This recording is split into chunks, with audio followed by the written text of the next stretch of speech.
Hello everyone.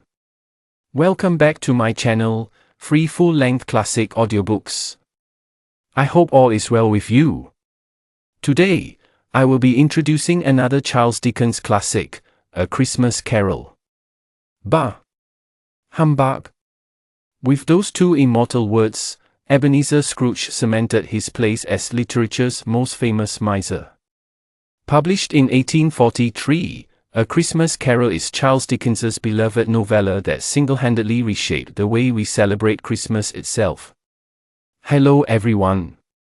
Welcome back to my channel, free full-length classic audiobooks. I hope all is well with you. Today, I will be introducing another Charles Dickens classic, A Christmas Carol. Bah! Humbug! With those two immortal words, Ebenezer Scrooge cemented his place as literature's most famous miser.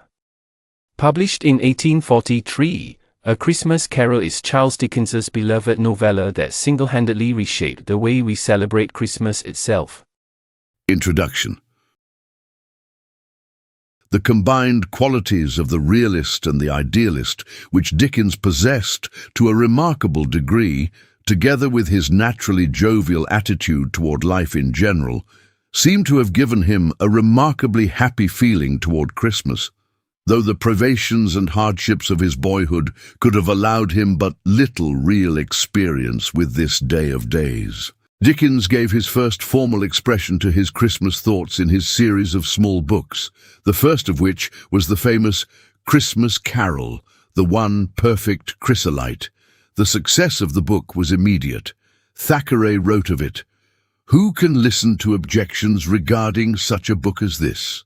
It seems to me a national benefit, and to every man or woman who reads it a personal kindness." This volume was put forth in a very attractive manner, with illustrations by John Leech, who was the first artist to make these characters live, and his drawings were varied and spirited. There followed upon this 4 others: The Chimes, The Cricket on the Hearth, The Battle of Life, and The Haunted Man, with illustrations on their first appearance by Doyle, Maclise, and others. The 5 are known today as the Christmas books. Of them all, The Carol is the best known and loved, and The Cricket on the Hearth, although third in the series, is perhaps next in point of popularity, and is especially familiar to Americans through Joseph Jefferson's characterization of Caleb Plummer. Dickens seems to have put his whole self into these glowing little stories. Whoever sees but a clever ghost story in The Christmas Carol misses its chief charm and lesson, for there is a different meaning in the movements of Scrooge and his attendant spirits. A new life is brought to Scrooge when he, running to his window, opened it and put out his head. No fog, no mist, clear, bright, jovial, stirring cold, cold piping for the blood to dance to, golden sunlight, heavenly sky, sweet, fresh air, merry bells. Oh, glorious, glorious! All this brightness has its attendant shadow, and deep from the childish heart comes that true note of pathos, the ever-memorable toast of Tiny Tim, God bless us, everyone. The Cricket on the Hearth strikes a different note. Charmingly, poetically, the sweet chirping of the little cricket is associated with human feelings and actions, and at the crisis of the story decides the fate and fortune of the carrier and his wife. Dickens's greatest gift was characterization, and no English writer save Shakespeare has drawn so many and so varied characters. It would be as absurd to interpret all of these as caricatures as to deny Dickens his great and varied powers of creation. Dickens exaggerated many of his comic and satirical characters, as was his right, for caricature and satire are very closely related, while exaggeration is the very essence of comedy. But there remains a host of characters marked by humor and pathos. Yet the pictorial presentation of Dickens's characters has ever tended toward the grotesque.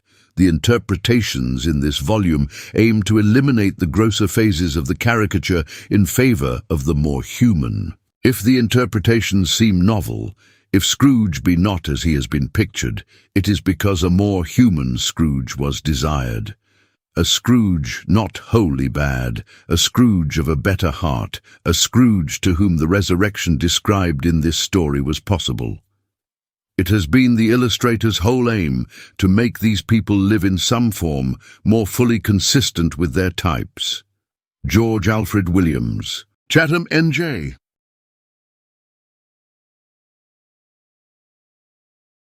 Stave 1. Marley's Ghost.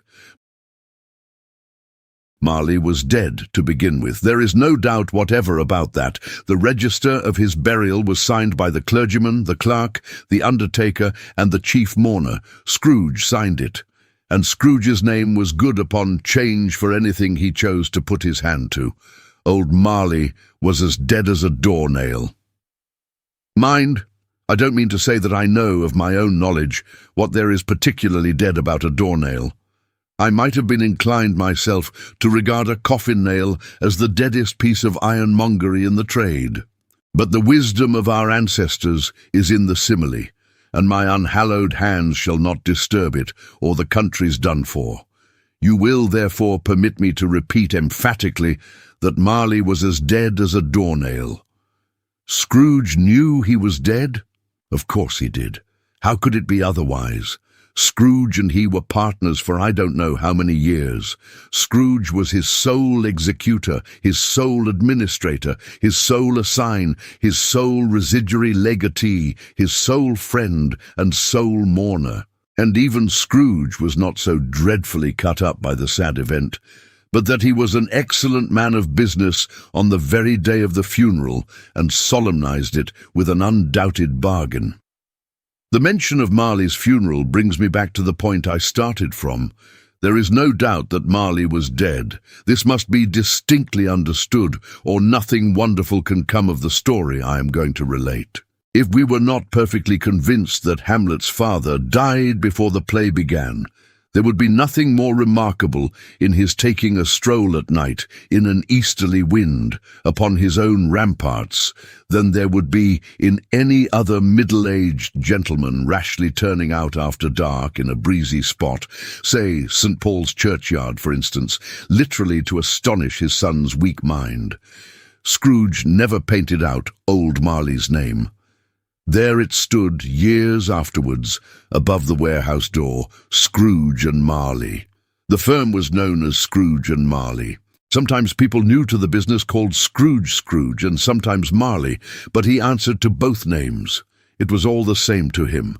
Oh, but he was a tight-fisted hand at the grindstone, Scrooge, a squeezing, wrenching, grasping, scraping, clutching, covetous old sinner, hard and sharp as flint, from which no steel had ever struck out generous fire, secret and self-contained, and solitary as an oyster. The cold within him froze his old features, nipped his pointed nose, shriveled his cheek, stiffened his gait, made his eyes red, his thin lips blue, and spoke out shrewdly in his grating voice. A frosty rime was on his head, and on his eyebrows and his wiry chin. He carried his own low temperature always about with him. He iced his office in the dog days, and didn't thaw it 1 degree at Christmas. External heat and cold had little influence on Scrooge. No warmth could warm, no wintry weather chill him. No wind that blew was bitterer than he, no falling snow was more intent upon its purpose, no pelting rain less open to entreaty. Foul weather didn't know where to have him. The heaviest rain and snow and hail and sleet could boast of the advantage over him in only one respect. They often came down handsomely, and Scrooge never did. Nobody ever stopped him in the street to say, with gladsome looks, "My dear Scrooge, how are you? When will you come to see me?" No beggars implored him to bestow a trifle. No children asked him what it was o'clock. No man or woman ever once in all his life inquired the way to such and such a place of Scrooge. Even the blind men's dogs appeared to know him, and when they saw him coming on, would tug their owners into doorways and up courts, and then would wag their tails as though they said, "No eye at all is better than an evil eye, dark master." But what did Scrooge care? It was the very thing he liked, To edge his way along the crowded paths of life, warning all human sympathy to keep its distance, was what the knowing ones call nuts to Scrooge. Once upon a time, of all the good days in the year, on Christmas Eve, old Scrooge sat busy in his counting-house. It was cold, bleak, biting weather, foggy withal, and he could hear the people in the court outside go wheezing up and down, beating their hands upon their breasts and stamping their feet upon the pavement stones to warm them. The city clocks had only just gone 3, but it was quite dark already. It had not been light all day, and candles were flaring in the windows of the neighbouring offices, like ruddy smears upon the palpable brown air. The fog came pouring in at every chink and keyhole, and was so dense without that although the court was of the narrowest, the houses opposite were mere phantoms.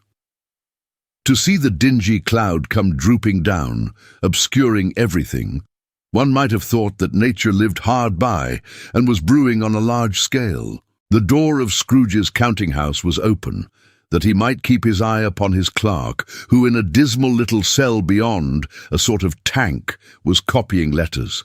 Scrooge had a very small fire, but the clerk's fire was so very much smaller that it looked like one coal.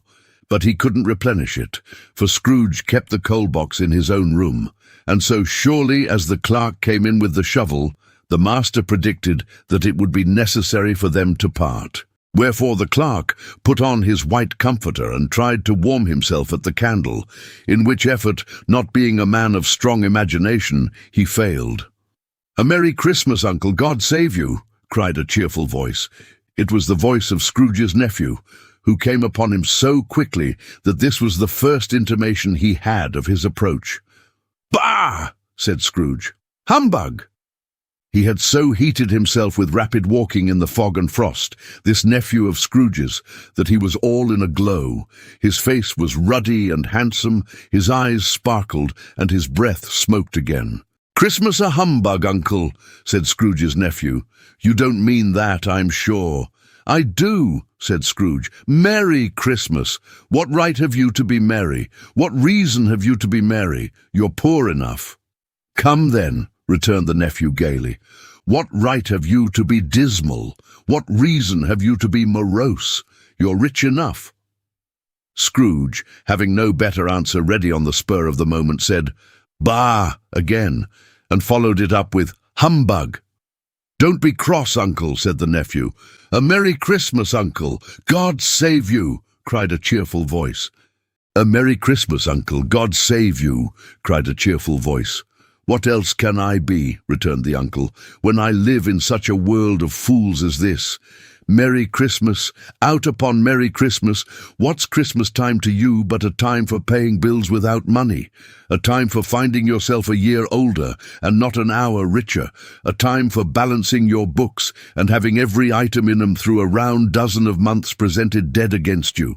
If I could work my will," said Scrooge indignantly, "every idiot who goes about with Merry Christmas on his lips should be boiled with his own pudding and buried with a stake of holly through his heart. He should." "Uncle," pleaded the nephew. "Nephew," returned the uncle sternly, "keep Christmas in your own way and let me keep it in mine." "Keep it," repeated Scrooge's nephew, "but you don't keep it." "Let me leave it alone then," said Scrooge. "Much good may it do you. Much good it has ever done you." "There are many things from which I might have derived good, by which I have not profited, I dare say," returned the nephew, "Christmas among the rest. But I am sure I have always thought of Christmas time, when it has come round, apart from the veneration due to its sacred name and origin, if anything belonging to it can be apart from that, as a good time, a kind, forgiving, charitable, pleasant time. The only time I know of, in the long calendar of the year, when men and women seem by one consent to open their shut-up hearts freely, and to think of people below them as if they really were fellow passengers to the grave, and not another race of creatures bound on other journeys. And therefore, Uncle, though it has never put a scrap of gold or silver in my pocket, I believe that it has done me good, and will do me good, and I say, God bless it. The clerk in the tank involuntarily applauded. Becoming immediately sensible of the impropriety, he poked the fire and extinguished the last frail spark forever. "Let me hear another sound from you," said Scrooge, "and you'll keep your Christmas by losing your situation. You're quite a powerful speaker, sir," he added, turning to his nephew. "I wonder you don't go into Parliament. Don't be angry, uncle. Come, dine with us tomorrow." Scrooge said that he would see him. Yes, indeed he did. He went the whole length of the expression and said that he would see him in that extremity first. "But why?" cried Scrooge's nephew. "Why?" "Why did you get married?" said Scrooge. "Because I fell in love." "Because you fell in love," growled Scrooge, as if that were the only one thing in the world more ridiculous than a Merry Christmas. "Good afternoon." "Nay, uncle, but you never came to see me before that happened. Why give it as a reason for not coming now?" "Good afternoon," said Scrooge. "I want nothing from you. I ask nothing of you. Why cannot we be friends?" "Good afternoon," said Scrooge. "I am sorry with all my heart to find you so resolute.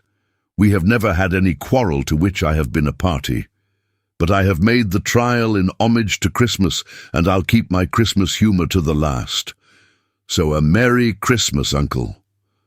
"Good afternoon," said Scrooge, "and a Happy New Year." "Good afternoon," said Scrooge. His nephew left the room without an angry word notwithstanding. He stopped at the outer door to bestow the greetings of the season on the clerk, who, cold as he was warmer than Scrooge, for he returned them cordially. "There's another fellow," muttered Scrooge, who overheard him.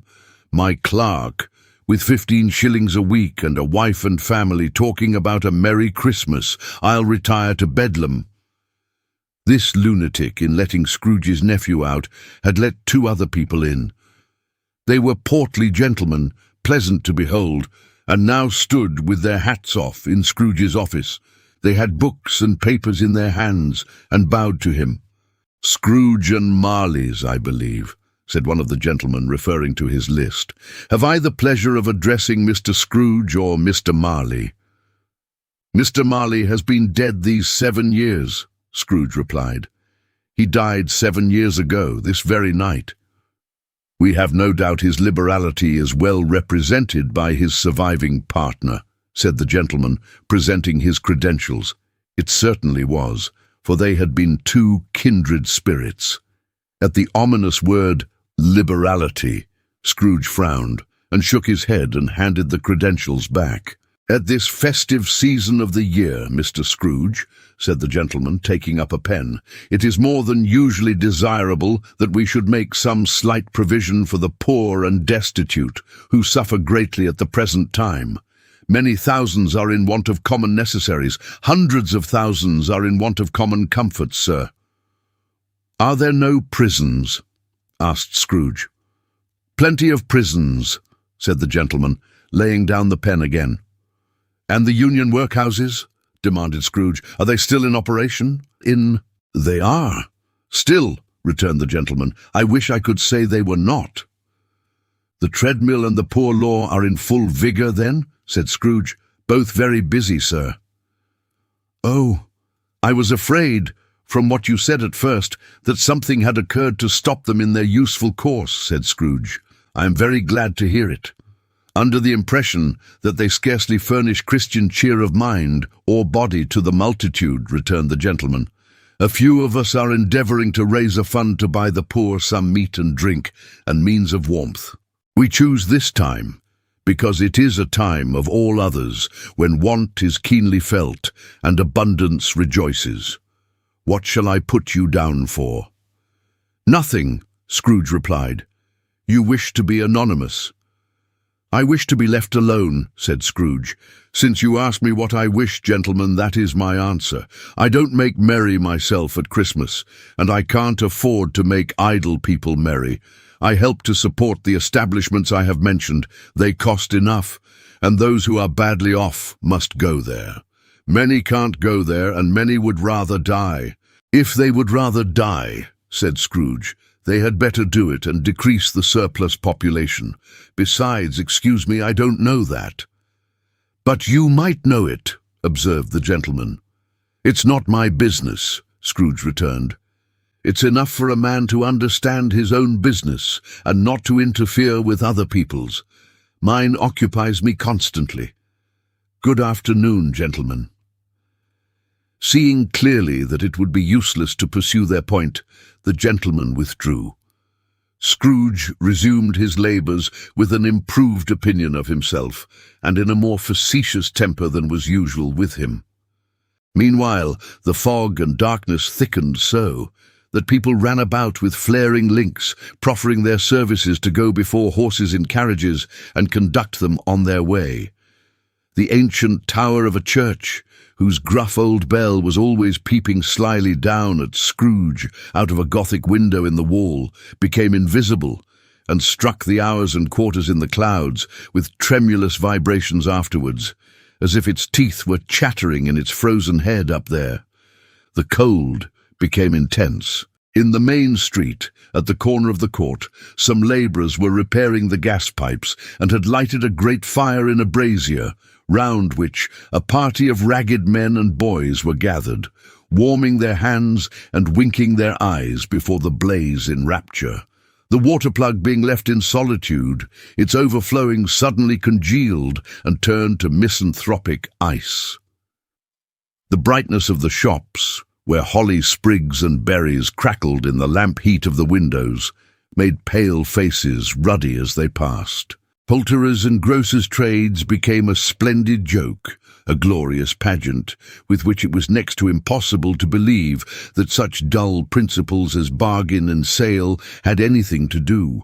The Lord Mayor, in the stronghold of the mighty mansion house, gave orders to his 50 cooks and butlers to keep Christmas as a Lord Mayor's household should, and even the little tailor, whom he had fined 5 shillings on the previous Monday for being drunk and bloodthirsty in the streets, stirred up tomorrow's pudding in his garret, while his lean wife and the baby sallied out to buy the beef. Foggier yet and colder, piercing, searching, biting cold, if the good St. Dunstan had but nipped the evil spirit's nose with a touch of such weather as that, instead of using his familiar weapons, then indeed he would have roared to lusty purpose.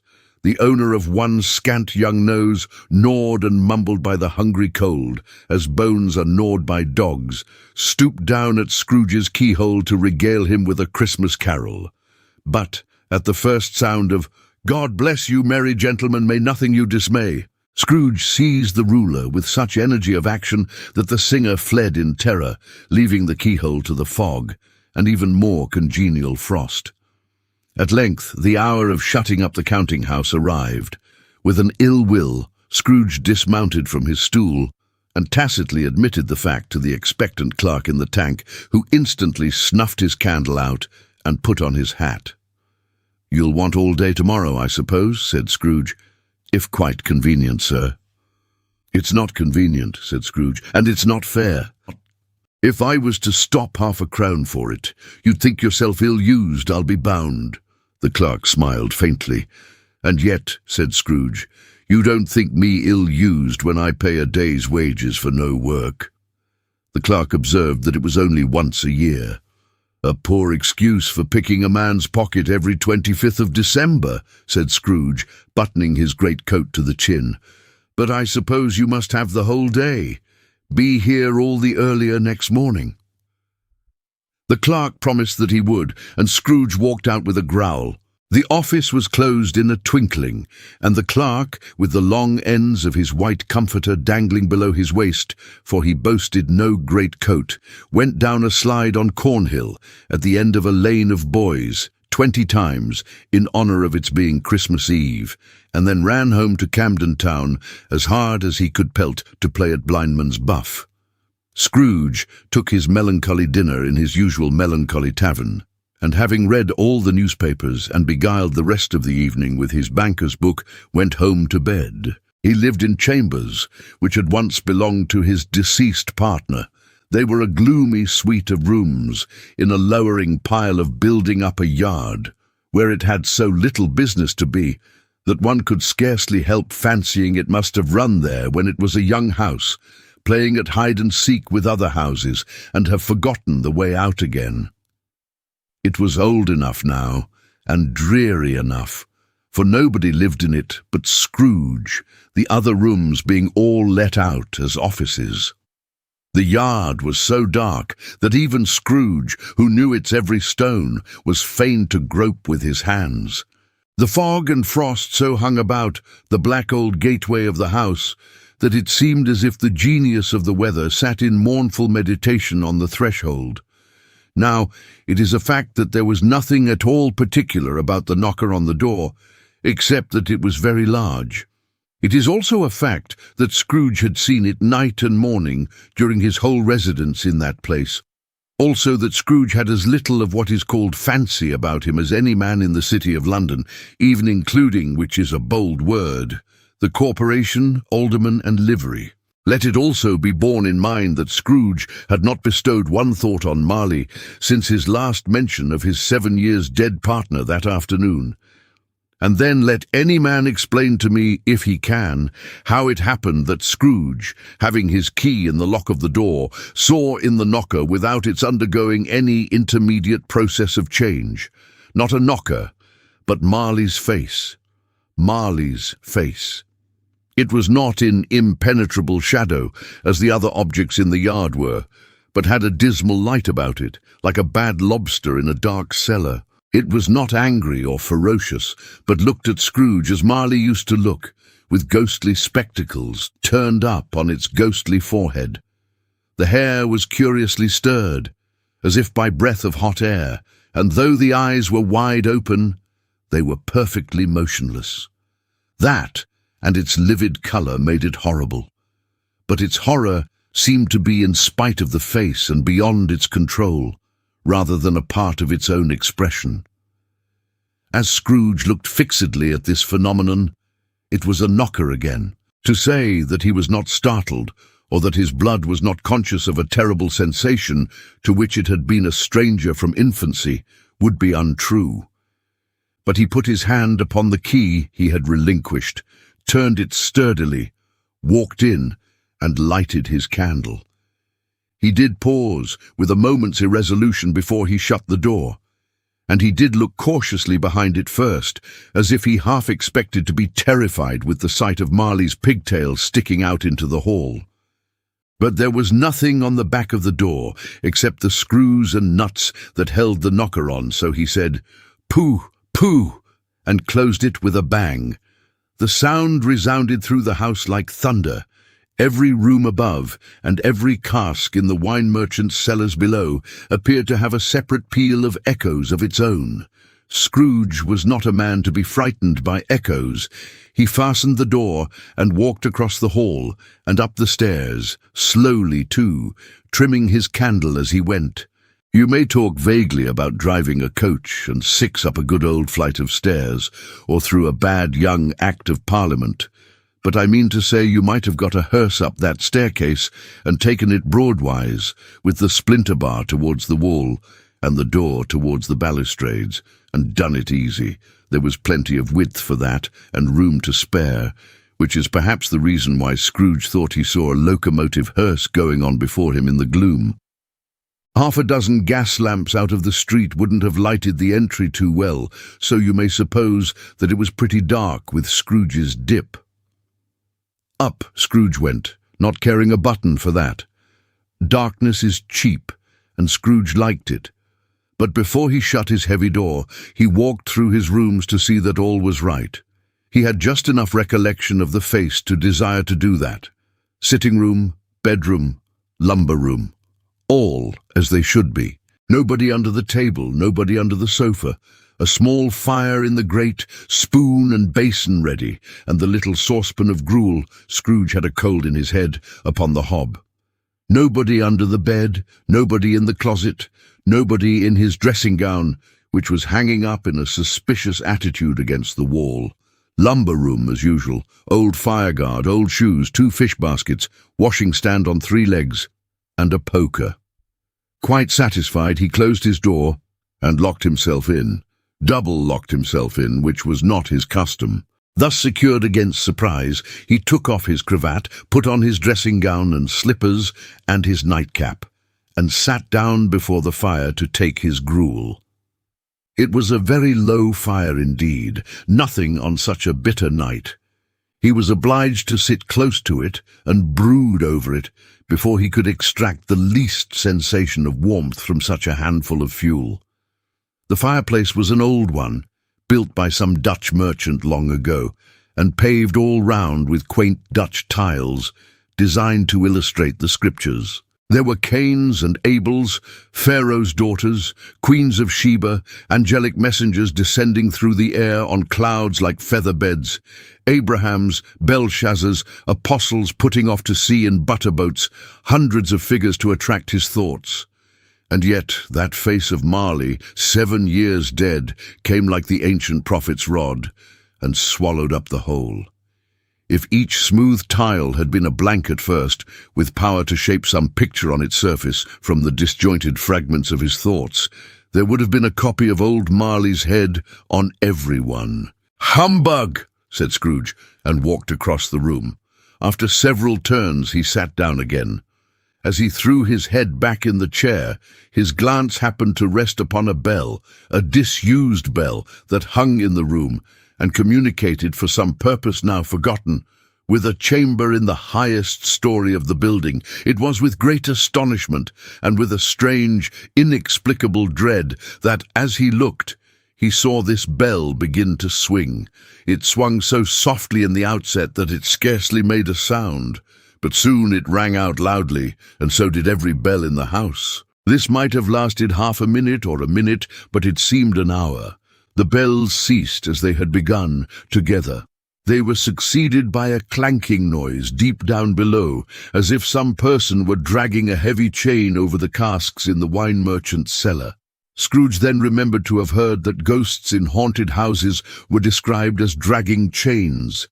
The cellar door flew open with a booming sound, and then he heard the noise much louder on the floors below, then coming up the stairs, then coming straight towards his door.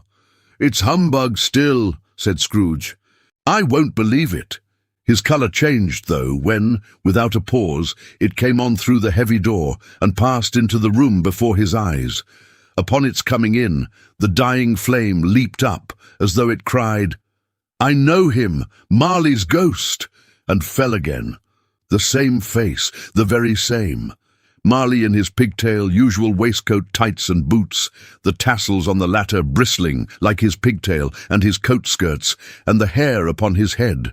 The chain he drew was clasped about his middle. It was long and wound about him like a tail, and it was made, for Scrooge observed it closely, of cash boxes, keys, padlocks, ledgers, deeds, and heavy purses wrought in steel.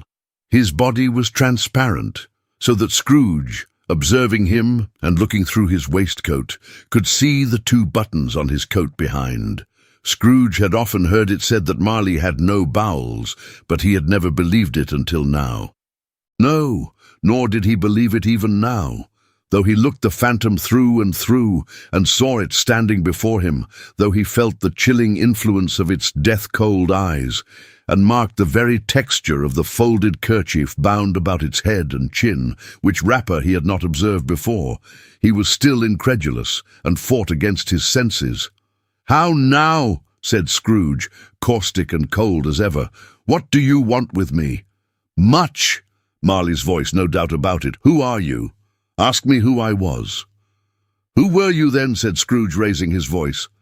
"You're particular for a shade." He was going to say "to a shade," but substituted this as more appropriate.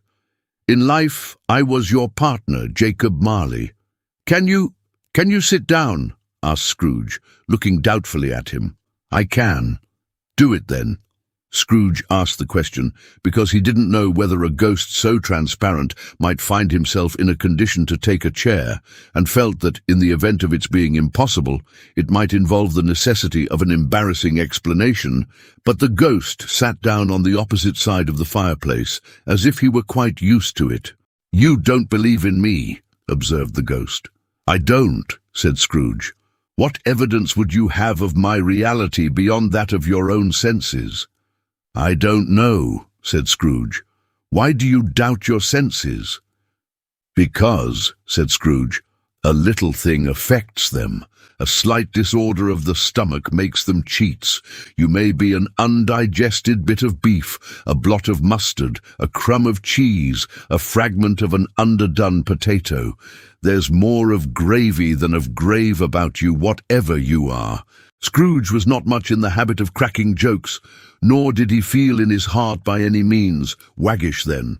The truth is that he tried to be smart as a means of distracting his own attention and keeping down his terror, for the spectre's voice disturbed the very marrow in his bones. To sit staring at those fixed, glazed eyes in silence for a moment would play, Scrooge felt, the very deuce with him.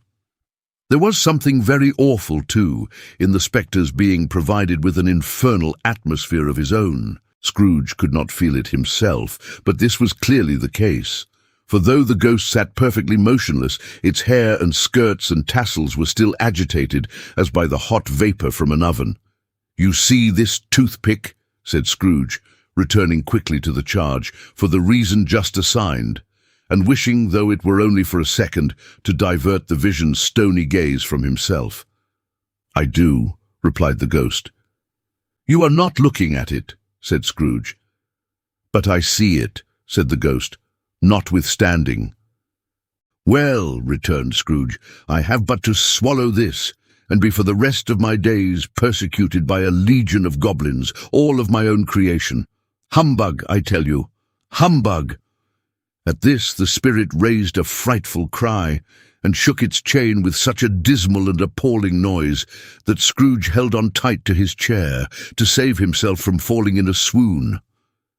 But how much greater was his horror when the phantom, taking off the bandage round his head as if it were too warm to wear indoors, its lower jaw dropped down upon its breast. Scrooge fell upon his knees and clasped his hands before his face. "Mercy," he said, "dreadful apparition, why do you trouble me?" "Man of the worldly mind," replied the ghost, "do you believe in me or not?" "I do," said Scrooge. "I must. But why do spirits walk the earth, and why do they come to me?" To sit staring at those fixed glazed eyes in silence for a moment would play, Scrooge felt, the very deuce with him. To sit staring at those fixed glazed eyes in silence for a moment would play, Scrooge felt, the very deuce with him. "It is required of every man," the ghost returned, "that the spirit within him should walk abroad among his fellow men and travel far and wide. And if that spirit goes not forth in life, it is condemned to do so after death. It is doomed to wander through the world, oh woe is me, and witness what it cannot share, but might have shared on earth, and turn to happiness." Again the spectre raised a cry, and shook its chain and wrung its shadowy hands. "You are fettered," said Scrooge, trembling.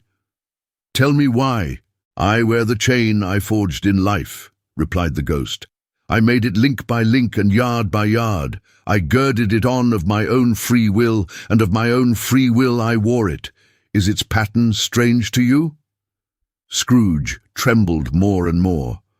"Or would you know," pursued the ghost, "the weight and length of the strong coil you bear yourself? It was full as heavy, and as long as this, 7 Christmas Eves ago. You have laboured on it since.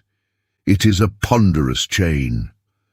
Scrooge glanced about him on the floor, in the expectation of finding himself surrounded by some 50 or 60 fathoms of iron cable, but he could see nothing.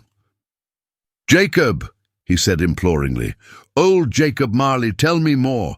Speak comfort to me, Jacob." "I have none to give," the ghost replied. "It comes from other regions, Ebenezer Scrooge, and is conveyed by other ministers to other kinds of men. Nor can I tell you what I would. A very little more is all permitted to me. I cannot rest, I cannot stay, I cannot linger anywhere. My spirit never walked beyond our counting-house, mark me.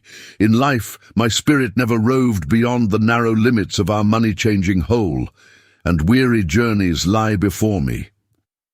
It was a habit with Scrooge, whenever he became thoughtful, to put his hands in his breeches pockets. Pondering on what the ghost had said, he did so now, but without lifting up his eyes or getting off his knees. "You must have been very slow about it, Jacob," Scrooge observed in a businesslike manner, though with humility and deference. "Slow," the ghost repeated. 7 years dead," mused Scrooge. "And travelling all the time." "The whole time," said the ghost. "No rest, no peace, incessant torture of remorse." "You travel fast?" said Scrooge. "On the wings of the wind," replied the ghost. "You might have got over a great quantity of ground in 7 years," said Scrooge. The ghost, on hearing this, set up another cry, and clanked its chain so hideously in the dead silence of the night that the ward would have been justified in indicting it for a nuisance. "Oh, captive, bound and double-ironed," cried the phantom, "not to know that ages of incessant labour by immortal creatures for this earth must pass into eternity before the good of which it is susceptible is all developed. Not to know that any Christian spirit working kindly in its little sphere, whatever it may be, will find its mortal life too short for its vast means of usefulness. Not to know that no space of regret can make amends for one life's opportunities misused. Yet such was I, oh, such was I." "But you were always a good man of business, Jacob," faltered Scrooge, who now began to apply this to himself. "Business!" cried the ghost, wringing its hands again.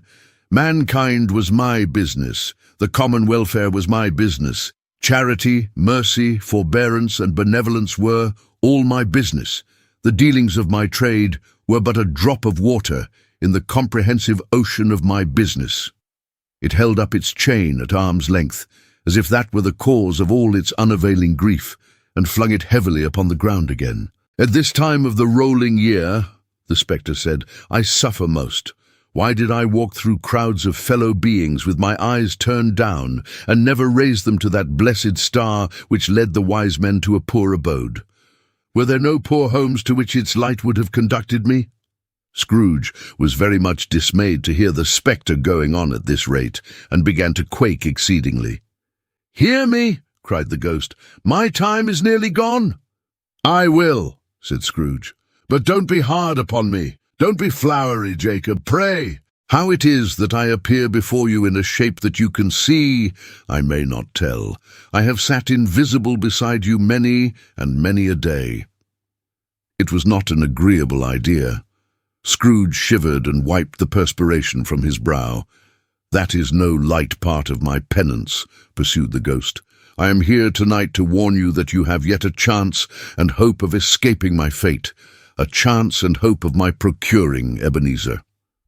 "You were always a good friend to me," said Scrooge. "Thank ye."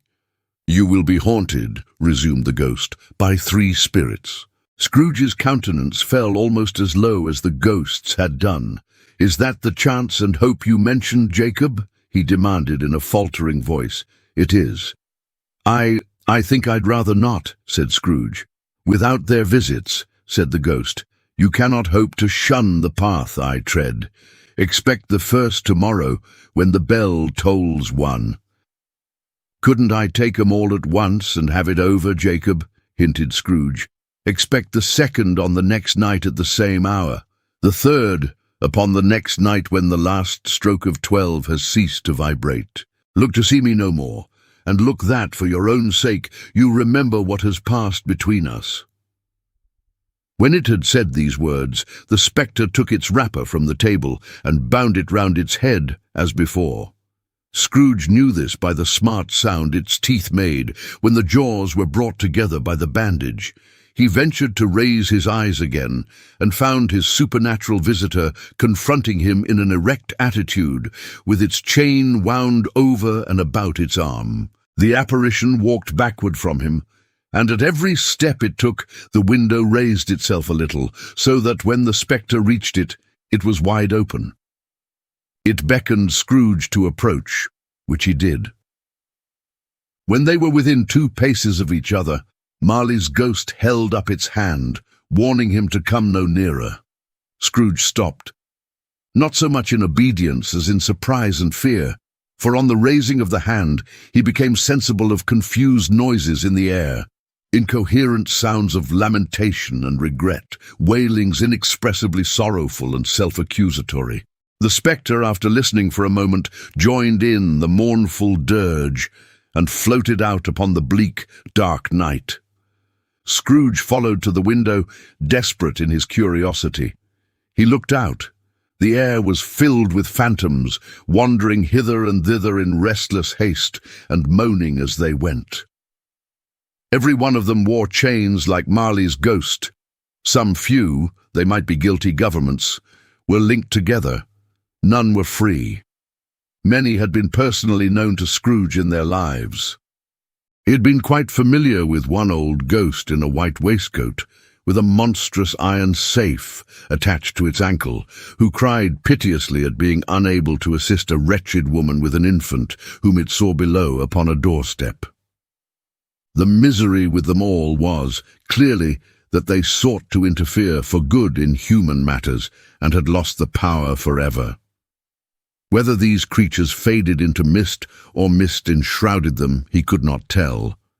But they and their spirit voices faded together, and the night became as it had been when he walked home. Scrooge closed the window and examined the door by which the ghost had entered. It was double-locked, as he had locked it with his own hands, and the bolts were undisturbed.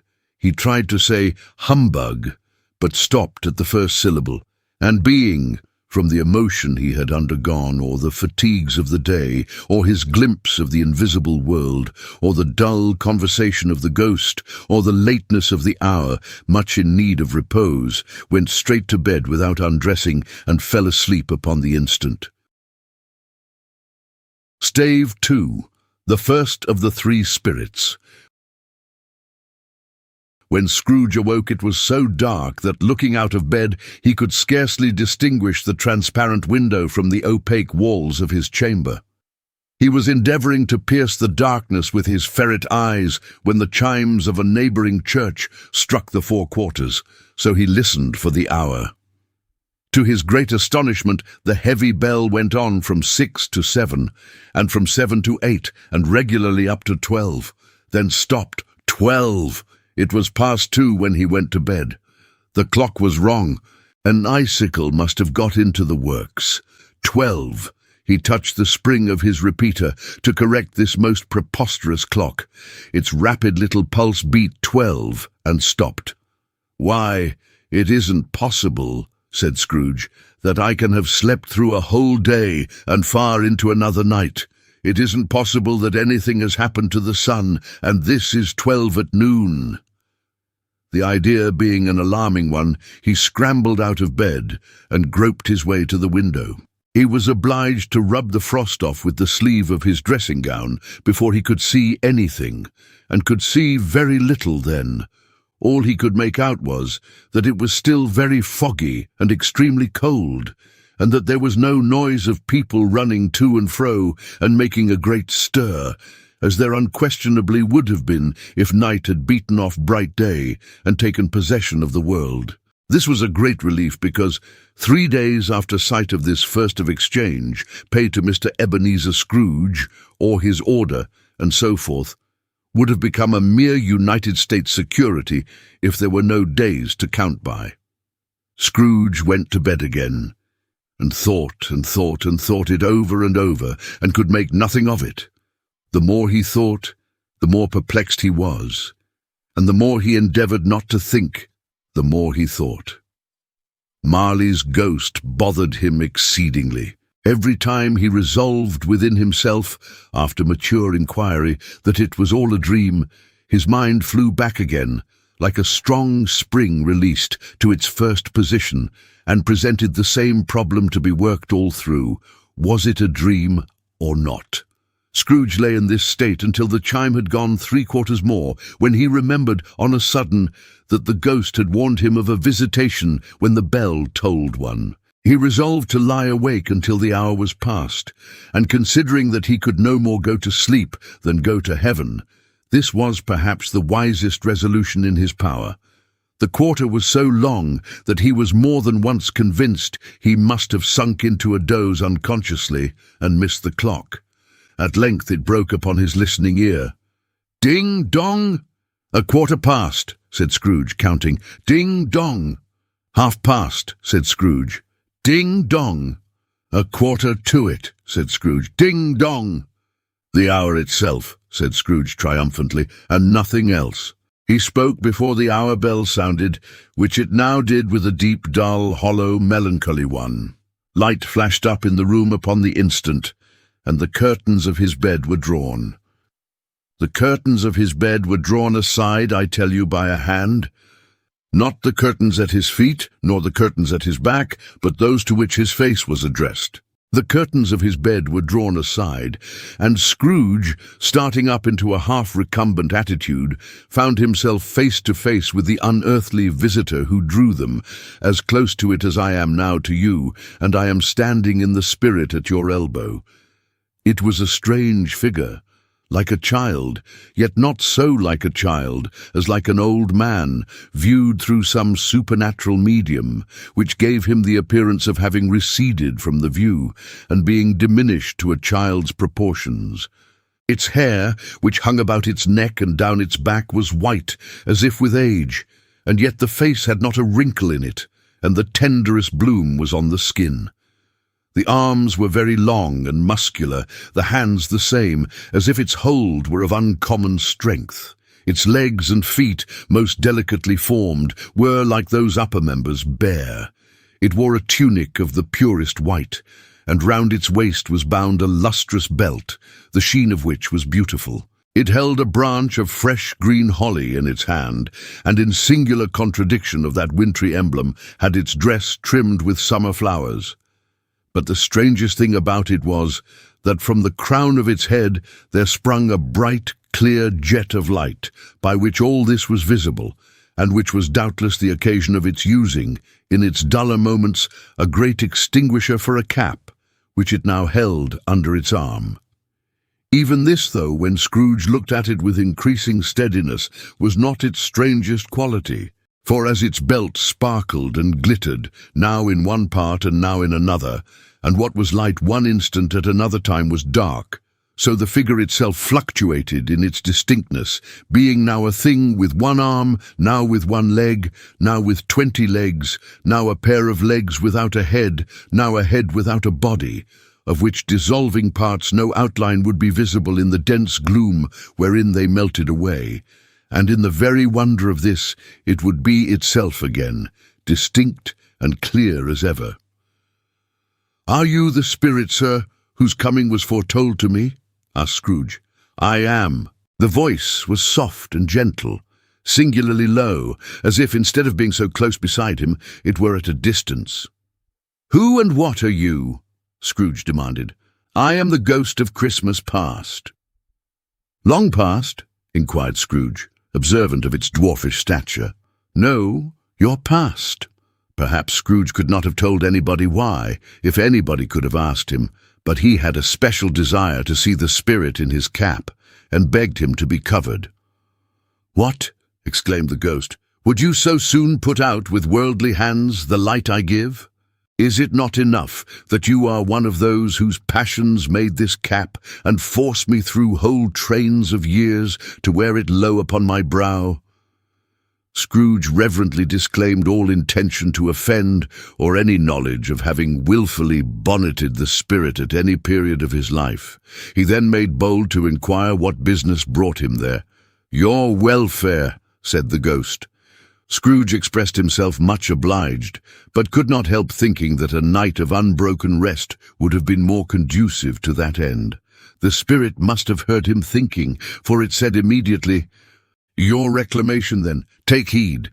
It put out its strong hand as it spoke, and clasped him gently by the arm.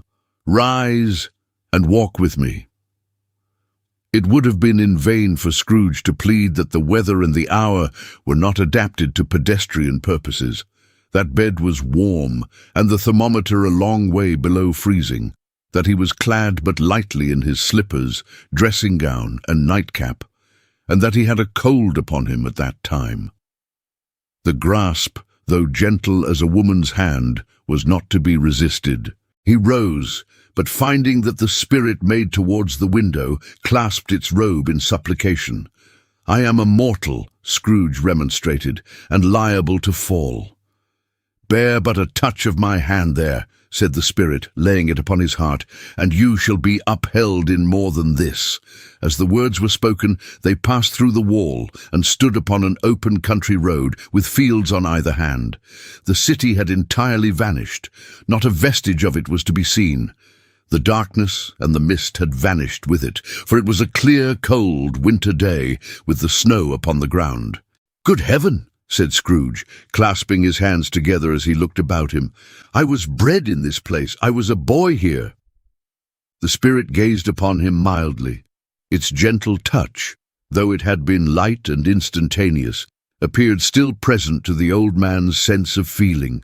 He was conscious of 1,000 odors floating in the air, each one connected with 1,000 thoughts and hopes and joys and cares, long, long forgotten.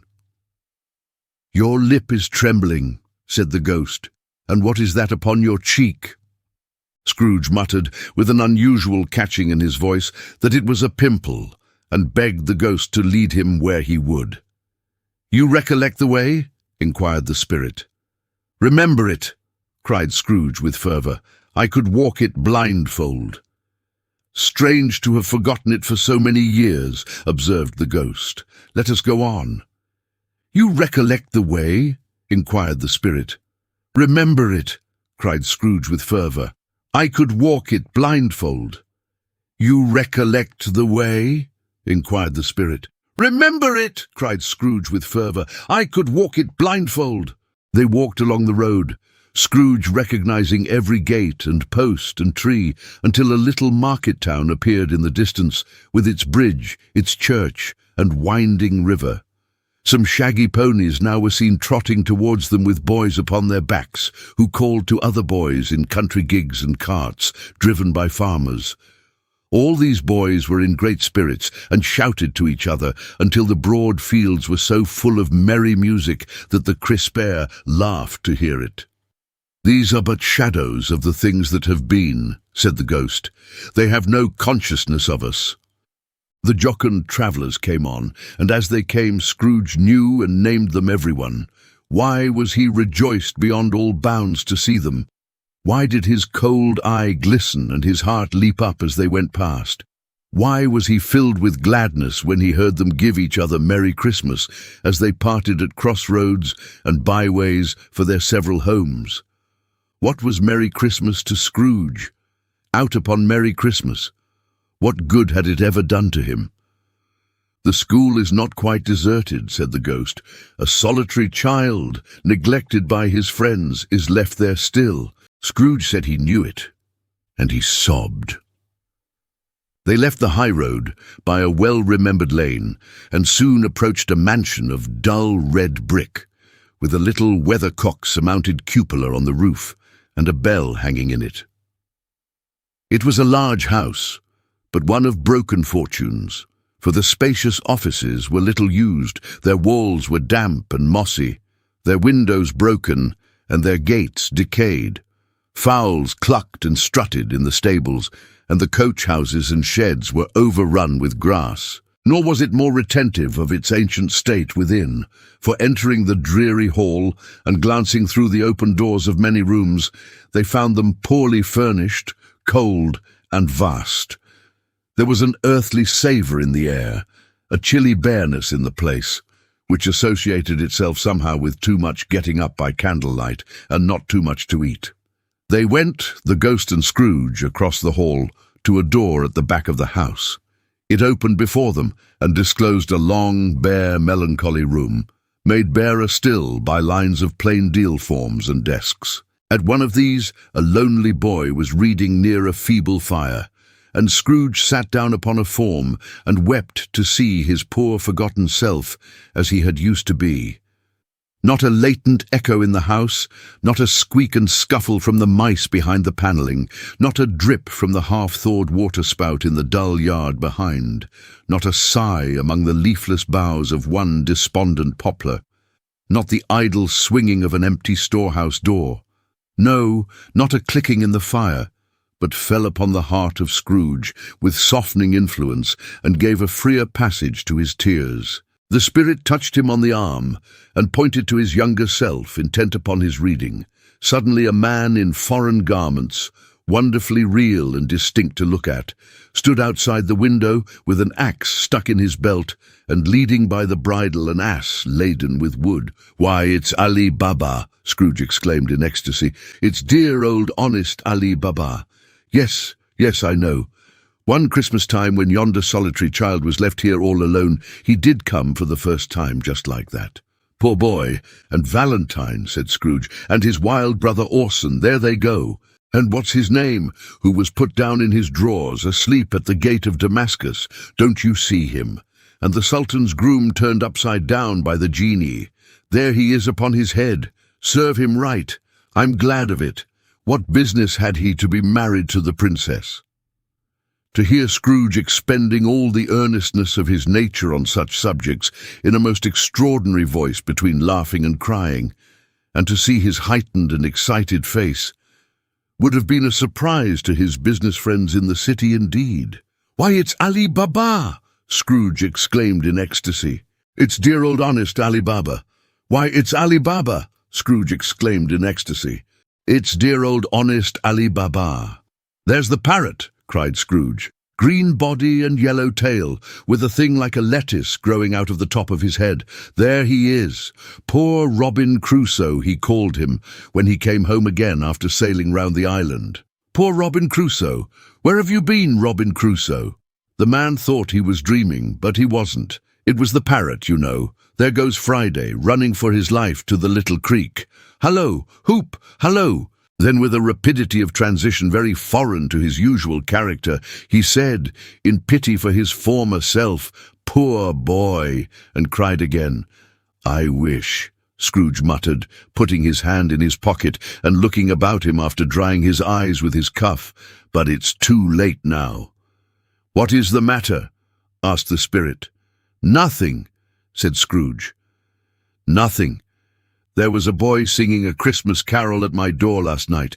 I should like to have given him something, that's all." The ghost smiled thoughtfully and waved its hand, saying as it did so, "Let us see another Christmas." Scrooge's former self grew larger at the words, and the room became a little darker and more dirty.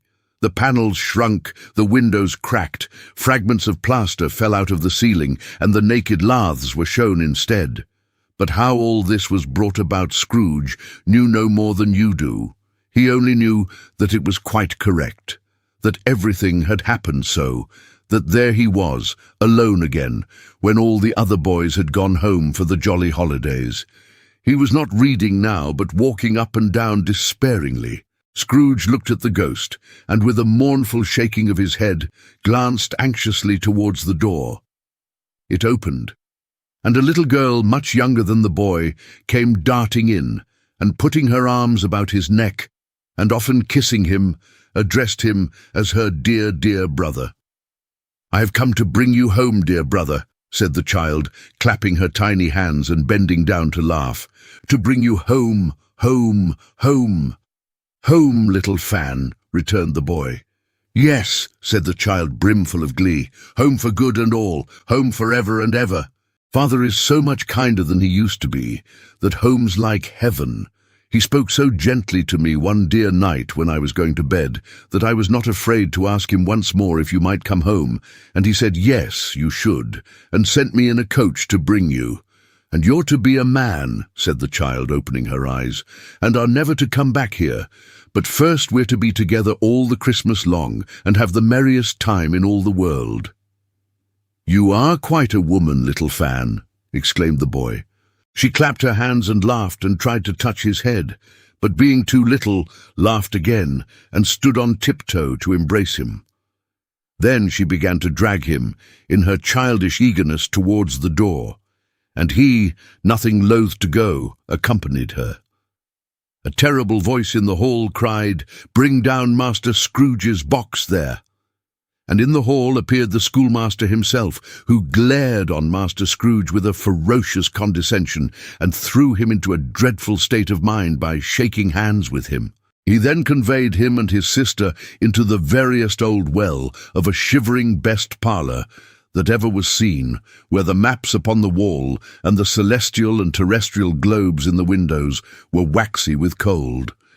Here he produced a decanter of curiously light wine and a block of curiously heavy cake, and administered instalments of those dainties to the young people, at the same time sending out a meagre servant to offer a glass of something to the postboy, who answered that he thanked the gentleman, but if it was the same tap as he had tasted before, he had rather not.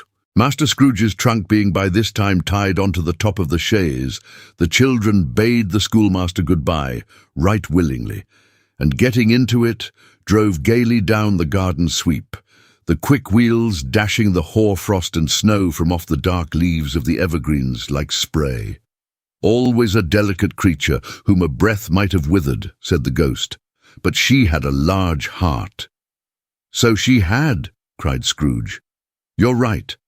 I will not gainsay it, spirit, God forbid. She died a woman, said the ghost, and had, as I think, children. One child, Scrooge returned. True, said the ghost. Your nephew. Scrooge seemed uneasy in his mind, and answered briefly, yes.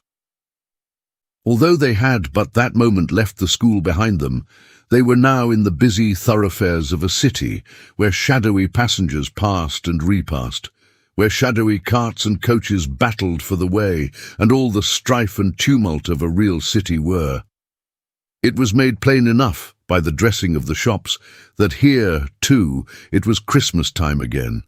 But it was evening, and the streets were lighted up. The ghost stopped at a certain warehouse door and asked Scrooge if he knew it. Know it, said Scrooge. Was I apprenticed here? They went in. At sight of an old gentleman in a Welsh wig sitting behind such a high desk that if he had been 2 inches taller, he must have knocked his head against the ceiling, Scrooge cried in great excitement, Why, it's old Fezziwig! Bless his heart, it's Fezziwig alive again! Old Fezziwig laid down his pen and looked up at the clock, which pointed to the hour of 7. He rubbed his hands, adjusted his capacious waistcoat, laughed all over himself from his shoes to his organ of benevolence, and called out, in a comfortable, oily, rich, fat, jovial voice, Yo-ho there, Ebenezer, Dick! Scrooge's former self, now grown a young man, came briskly in, accompanied by his fellow prentice. Dick Wilkins, to be sure, said Scrooge to the ghost. Bless me, yes, there he is. He was very much attached to me, was Dick. Poor Dick, dear, dear. Yo-ho, my boys, said Fezziwig. No more work tonight. Christmas Eve, Dick. Christmas, Ebenezer. Let's have the shutters up, cried old Fezziwig with a sharp clap of his hands, before a man can say Jack Robinson. You wouldn't believe how those 2 fellows went at it. They charged into the street with the shutters, 1, 2, 3, had 'em up in their places, 4, 5, 6, barred 'em and pinned 'em 7, 8, 9, and came back before you could have got to 12, panting like racehorses. Hilly-ho! cried old Fezziwig, skipping down from the high desk with wonderful agility. Clear away, my lads, and let's have lots of room here. Hilly-ho, Dick! Cheer up, Ebenezer! Clear away. There was nothing they wouldn't have cleared away, or couldn't have cleared away, with old Fezziwig looking on. It was done in a minute. Every movable was packed off as if it were dismissed from public life for evermore. The floor was swept and watered, the lamps were trimmed, fuel was heaped upon the fire, and the warehouse was as snug and warm and dry and bright a ballroom as you would desire to see upon a winter's night. In came a fiddler with a music book and went up to the lofty desk and made an orchestra of it and tuned like 50 stomachaches. In came Mrs. Fezziwig, one vast substantial smile. In came the 3 Miss Fezziwigs, beaming and lovable. In came the 6 young followers whose hearts they broke. In came all the young men and women employed in the business. In came the housemaid, with her cousin the baker. In came the cook with her brother's particular friend, the milkman. In came the boy from over the way, who was suspected of not having board enough from his master, trying to hide himself behind the girl from next door but one, who was proved to have had her ears pulled by her mistress. In they all came, one after another, some shyly, some boldly, some gracefully, some awkwardly, some pushing, some pulling. In they all came, anyhow and every how.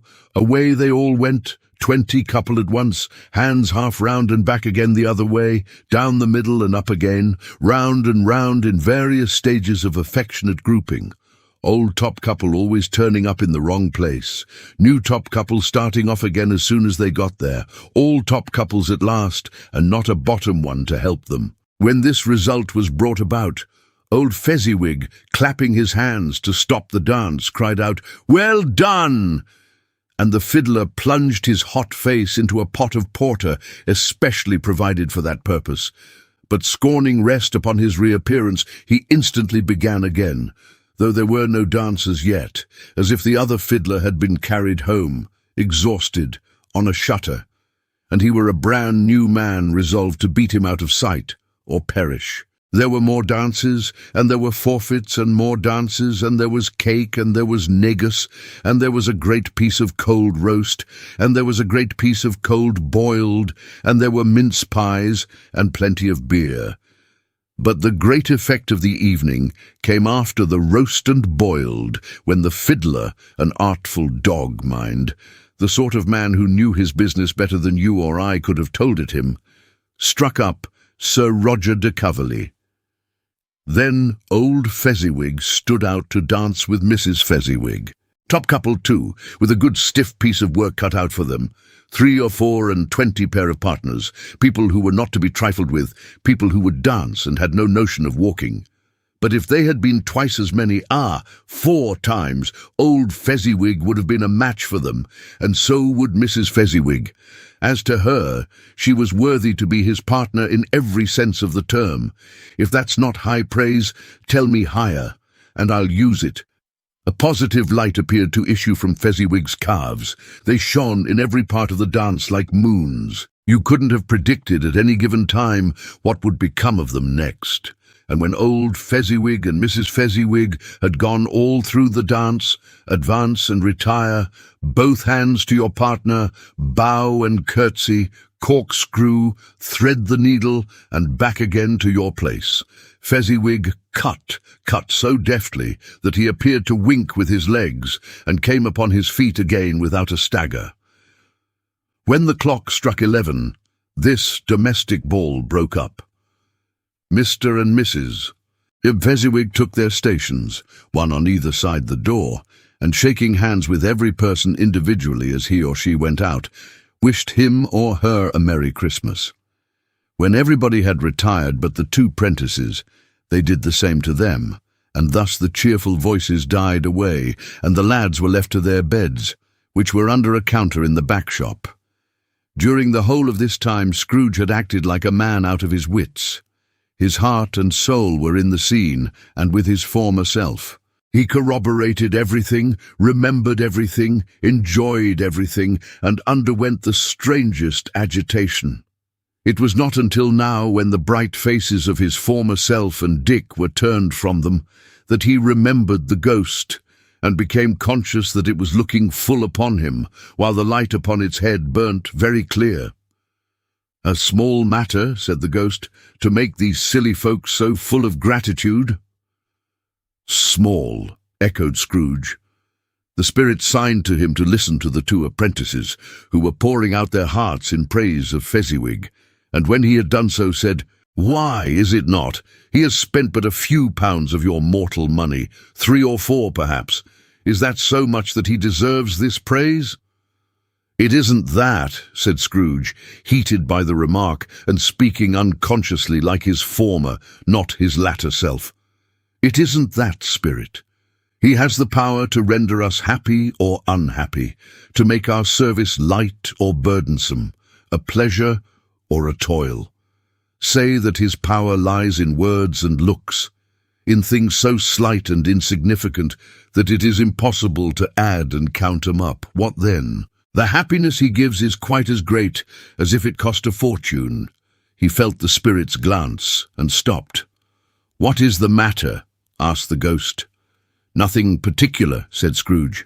"Something, I think?" the ghost insisted. "No," said Scrooge. "No. I should like to be able to say a word or two to my clerk just now. That's all." His former self turned down the lamps as he gave utterance to the wish, and Scrooge and the ghost again stood side by side in the open air. "My time grows short," observed the spirit. "Quick!" This was not addressed to Scrooge, or to anyone whom he could see, but it produced an immediate effect. For again Scrooge saw himself. He was older now, a man in the prime of life. His face had not the harsh and rigid lines of later years, but it had begun to wear the signs of care and avarice. There was an eager, greedy, restless motion in the eye, which showed the passion that had taken root and where the shadow of the growing tree would fall. He was not alone, but sat by the side of a fair young girl in a mourning dress, in whose eyes there were tears, which sparkled in the light that shone out of the ghost of Christmas past. "It matters little," she said softly. "To you, very little. Another idol has displaced me, and if it can cheer and comfort you in time to come, as I would have tried to do, I have no just cause to grieve." "What idol has displaced you?" he rejoined. "A golden one." "This is the even-handed dealing of the world," he said. "There is nothing on which it is so hard as poverty, and there is nothing it professes to condemn with such severity as the pursuit of wealth." "You fear the world too much," she answered gently. "All your other hopes have merged into the hope of being beyond the chance of its sordid reproach. I have seen your nobler aspirations fall off one by one until the master passion gain engrosses you.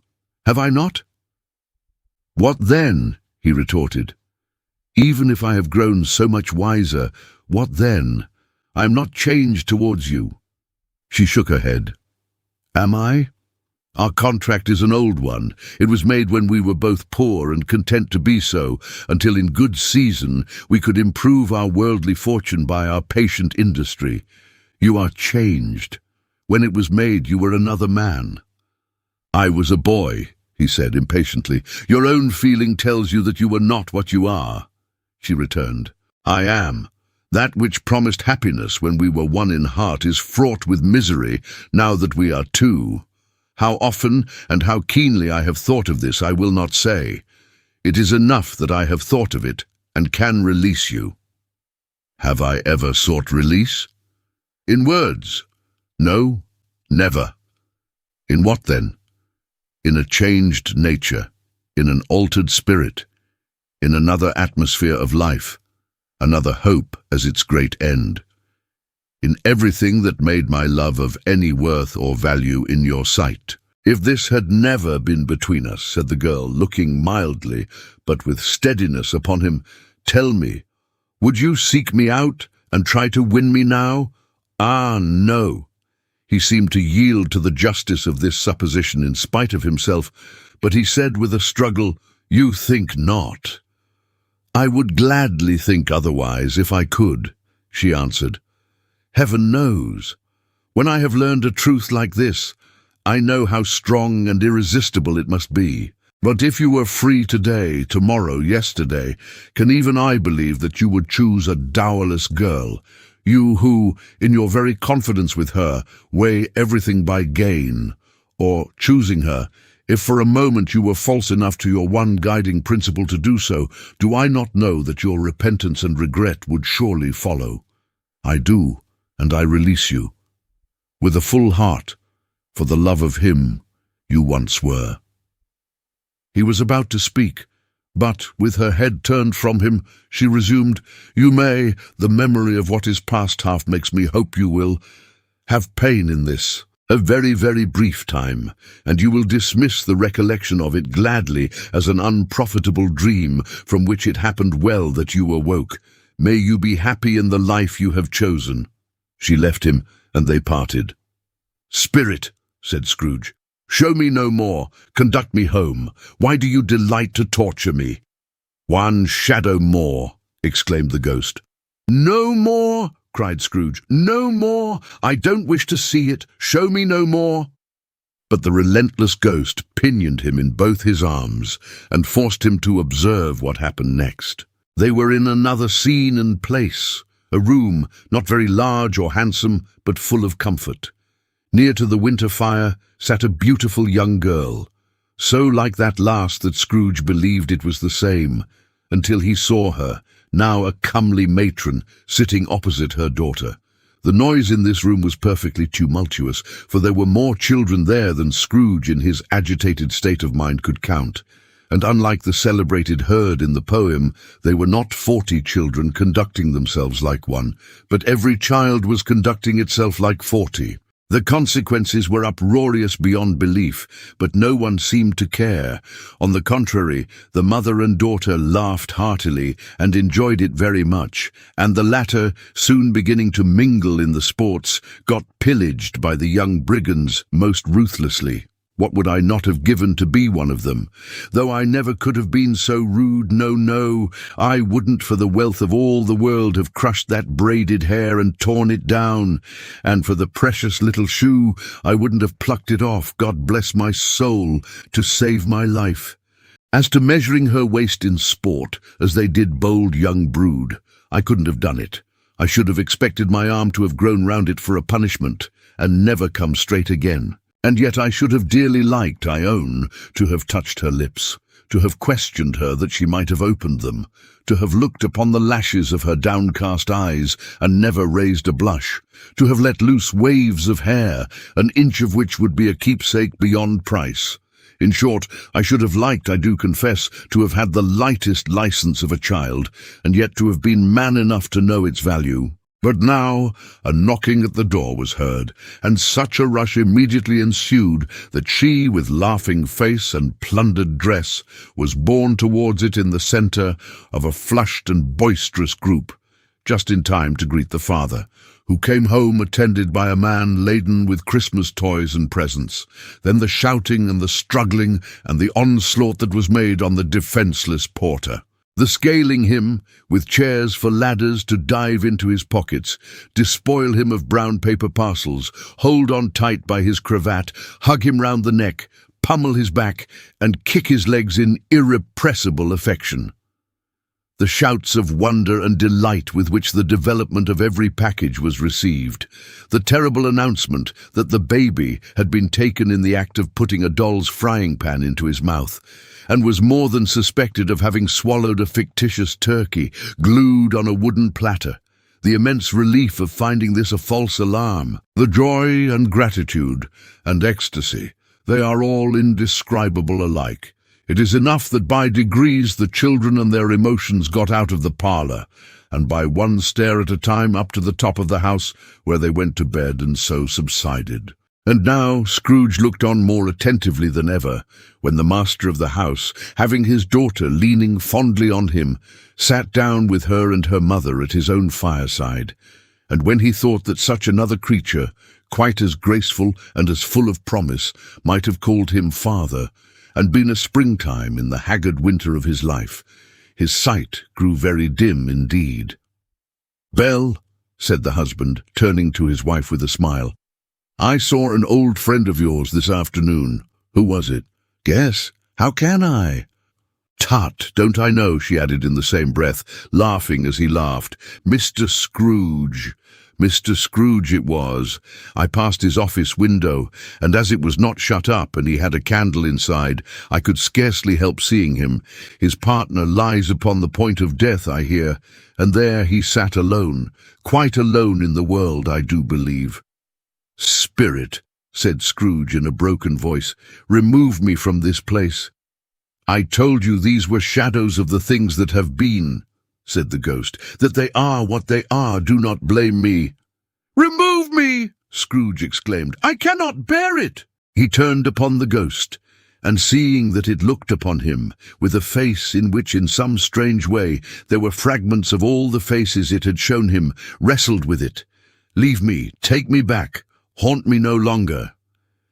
In the struggle, if that can be called a struggle in which the ghost, with no visible resistance on its own part, was undisturbed by any effort of its adversary, Scrooge observed that its light was burning high and bright, and dimly connecting that with its influence over him, he seized the extinguisher cap and by a sudden action pressed it down upon its head. The spirit dropped beneath it, so that the extinguisher covered its whole form, but though Scrooge pressed it down with all his force, he could not hide the light, which streamed from under it in an unbroken flood upon the ground. He was conscious of being exhausted, and overcome by an irresistible drowsiness, and further of being in his own bedroom.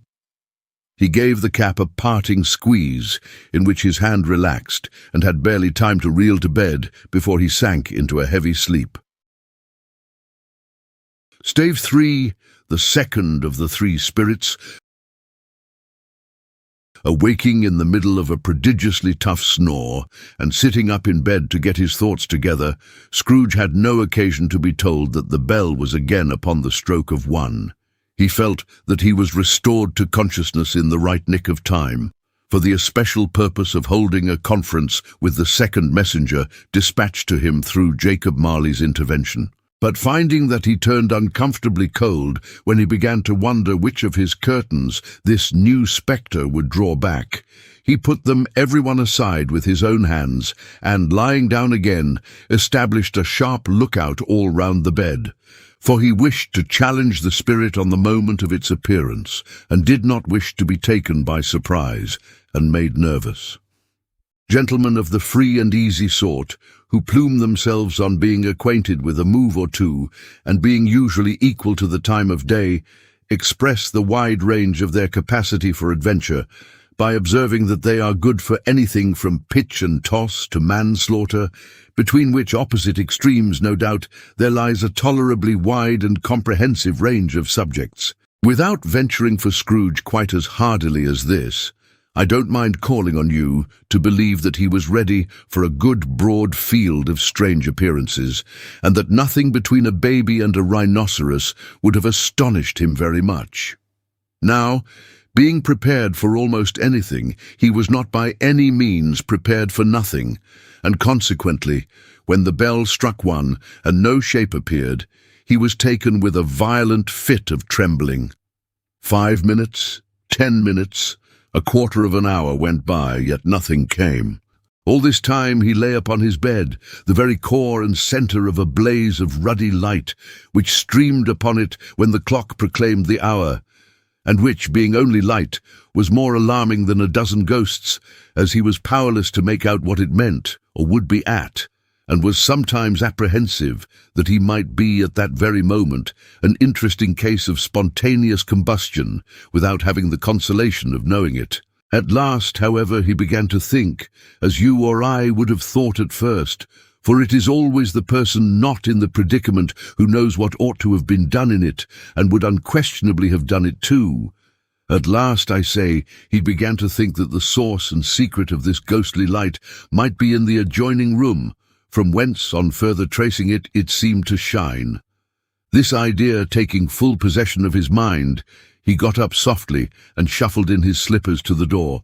The moment Scrooge's hand was on the lock, a strange voice called him by his name and bade him enter. He obeyed. It was his own room. There was no doubt about that, but it had undergone a surprising transformation. The walls and ceiling were so hung with living green that it looked a perfect grove, from every part of which bright gleaming berries glistened. The crisp leaves of holly, mistletoe, and ivy reflected back the light, as if so many little mirrors had been scattered there, and such a mighty blaze went roaring up the chimney as that dull petrifaction of a hearth had never known in Scrooge's time, or Marley's, or for many and many a winter season gone. Heaped up on the floor, to form a kind of throne, were turkeys, geese, game, poultry, brawn, great joints of meat, sucking pigs, long wreaths of sausages, mince pies, plum puddings, barrels of oysters, red-hot chestnuts, cherry-cheeked apples, juicy oranges, luscious pears, immense twelfth cakes, and seething bowls of punch that made the chamber dim with their delicious steam. In easy state upon this couch there sat a jolly giant, glorious to see, who bore a glowing torch, in shape not unlike Plenty's horn, and held it up, high up, to shed its light on Scrooge as he came peeping round the door. "Come in," exclaimed the ghost. "Come in, and know me better, man." Scrooge entered timidly and hung his head before this spirit. He was not the dogged Scrooge he had been, and though the spirit's eyes were clear and kind, he did not like to meet them. "I am the ghost of Christmas present," said the spirit. "Look upon me." Scrooge reverently did so. It was clothed in one simple deep green robe, or mantle, bordered with white fur. This garment hung so loosely on the figure that its capacious breast was bare, as if disdaining to be warded or concealed by any artifice. Its feet, observable beneath the ample folds of the garment, were also bare, and on its head it wore no other covering than a holly wreath, set here and there with shining icicles. Its dark brown curls were long and free as its genial face, its sparkling eye, its open hand, its cheery voice, its unconstrained demeanour, and its joyful air. Girded round its middle was an antique scabbard, but no sword was in it, and the ancient sheath was eaten up with rust. "You have never seen the like of me before," exclaimed the spirit. "Never," Scrooge made answer to it. "Have never walked forth with the younger members of my family, meaning, for I'm very young, my elder brothers born in these later years," pursued the phantom. "I don't think I have," said Scrooge. "I am afraid I have not." "Have you had many brothers, spirit?" "More than 1,800, said the ghost. "A tremendous family to provide for," muttered Scrooge. "The ghost of Christmas, present rose." "Spirit," said Scrooge submissively, "conduct me where you will. I went forth last night on compulsion, and I learnt a lesson which is working now.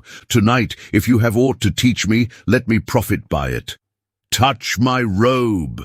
Scrooge did as he was told and held it fast. Holly, mistletoe, red berries, ivy, turkeys, geese, game, poultry, brawn, meat, pigs, sausages, oysters, pies, puddings, fruit and punch all vanished instantly. So did the room, the fire, the ruddy glow, the hour of night, and they stood in the city streets on Christmas morning, where, for the weather was severe, the people made a rough but brisk and not unpleasant kind of music, in scraping the snow from the pavement in front of their dwellings, and from the tops of their houses, whence it was mad delight to the boys to see it come plumping down into the road below, and splitting into artificial little snowstorms. The house fronts looked black enough, and the windows blacker, contrasting with the smooth white sheet of snow upon the roofs, and with the dirtier snow upon the ground, which last deposit had been ploughed up in deep furrows by the heavy wheels of carts and wagons, furrows that crossed and recrossed each other hundreds of times where the great streets branched off, and made intricate channels, hard to trace, in the thick yellow mud and icy water. The sky was gloomy, and the shortest streets were choked up with a dingy mist, half-thawed, half-frozen, whose heavier particles descended in a shower of sooty atoms, as if all the chimneys in Great Britain had, by one consent, caught fire, and were blazing away to their dear hearts' content. There was nothing very cheerful in the climate or the town, and yet was there an air of cheerfulness abroad that the clearest summer air and brightest summer sun might have endeavoured to diffuse in vain.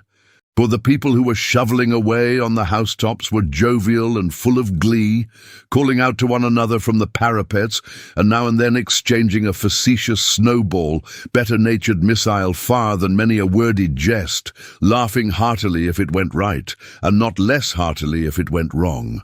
The poulterers' shops were still half open, and the fruiterers were radiant in their glory.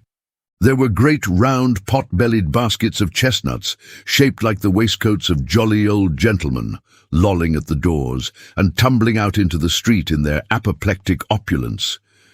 There were ruddy, brown-faced, broad-girthed Spanish onions, shining in the fatness of their growth like Spanish friars, and winking from their shelves in wanton slyness at the girls as they went by, and glanced demurely at the hung-up mistletoe.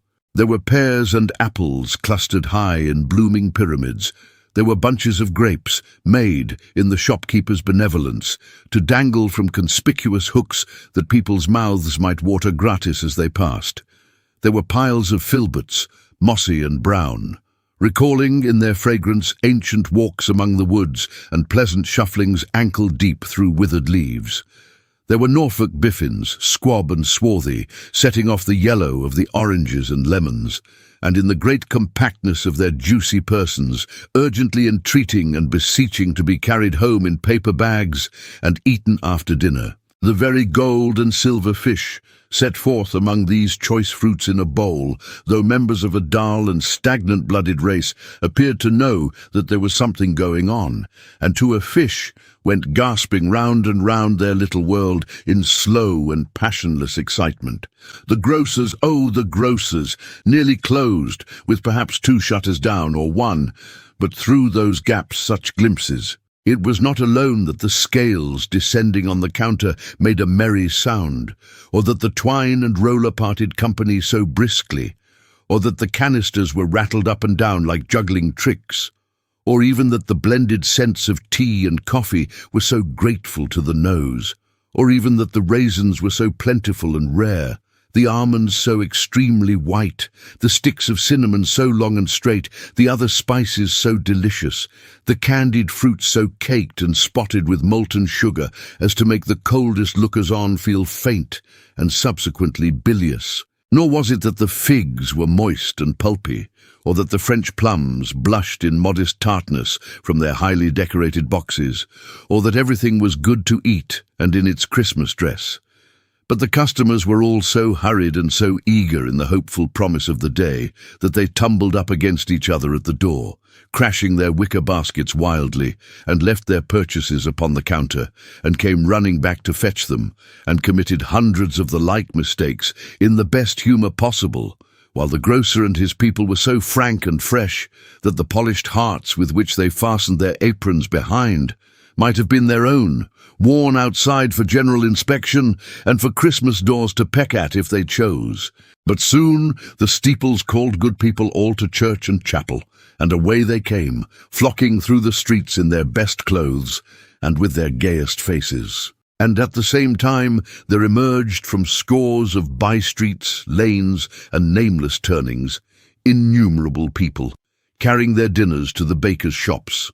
The sight of these poor revellers appeared to interest the spirit very much, for he stood with Scrooge beside him in a baker's doorway, and taking off the covers as their bearers passed, sprinkled incense on their dinners from his torch. And it was a very uncommon kind of torch, for once or twice, when there were angry words between some dinner-carriers who had jostled each other, he shed a few drops of water on them from it, and their good humour was restored directly.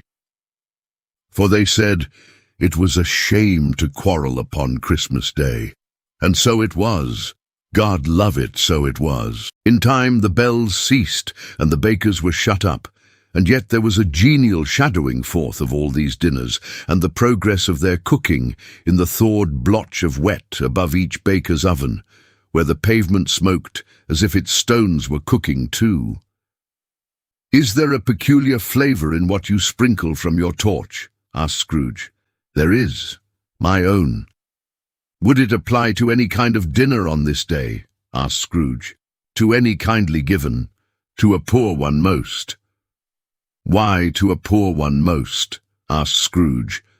"Because it needs it most." "Spirit!" said Scrooge after a moment's thought.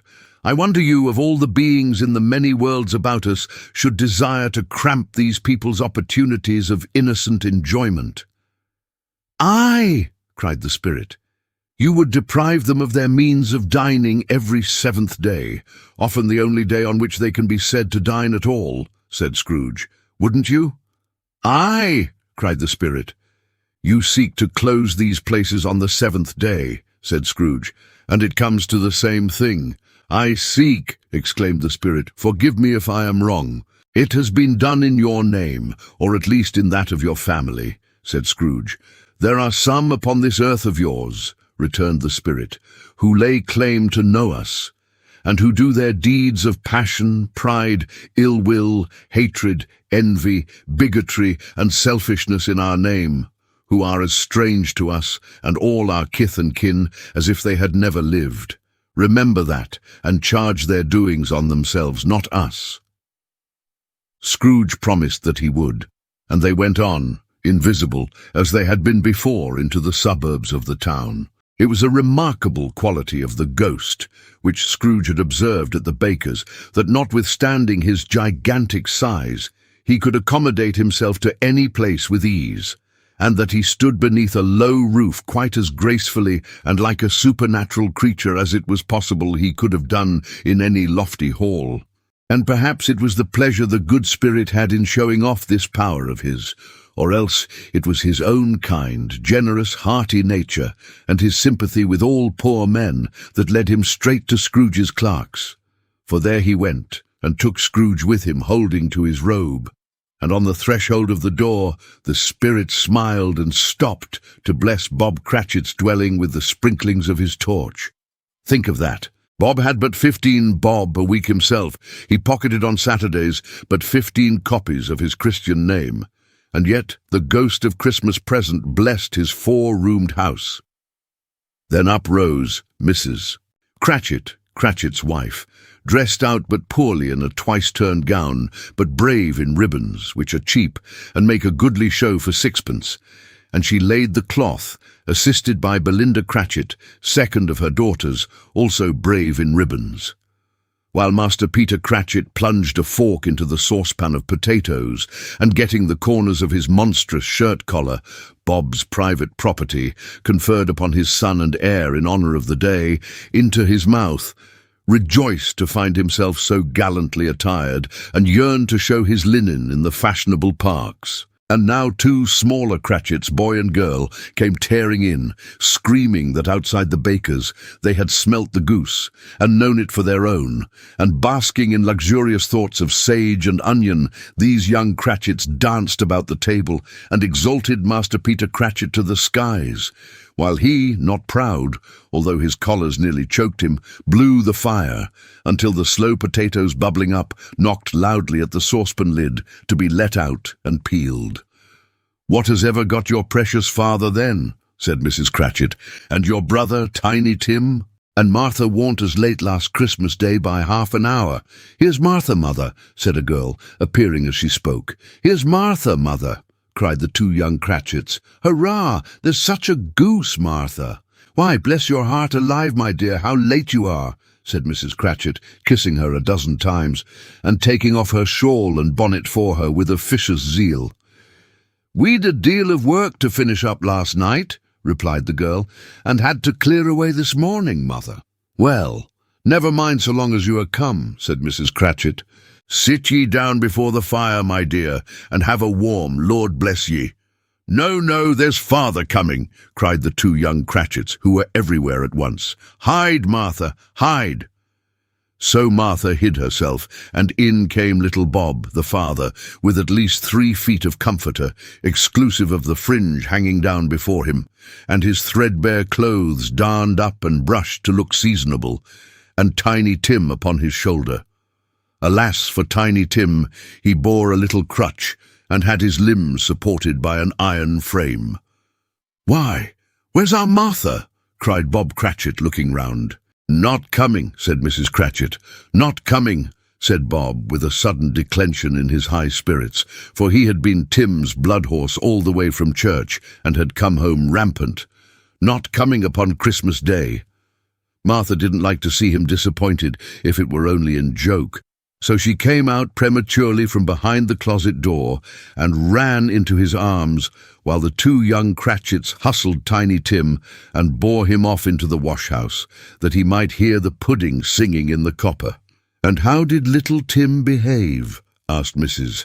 Cratchit, when she had rallied Bob on his credulity, and Bob had hugged his daughter to his heart's content. "As good as gold," said Bob, "and better.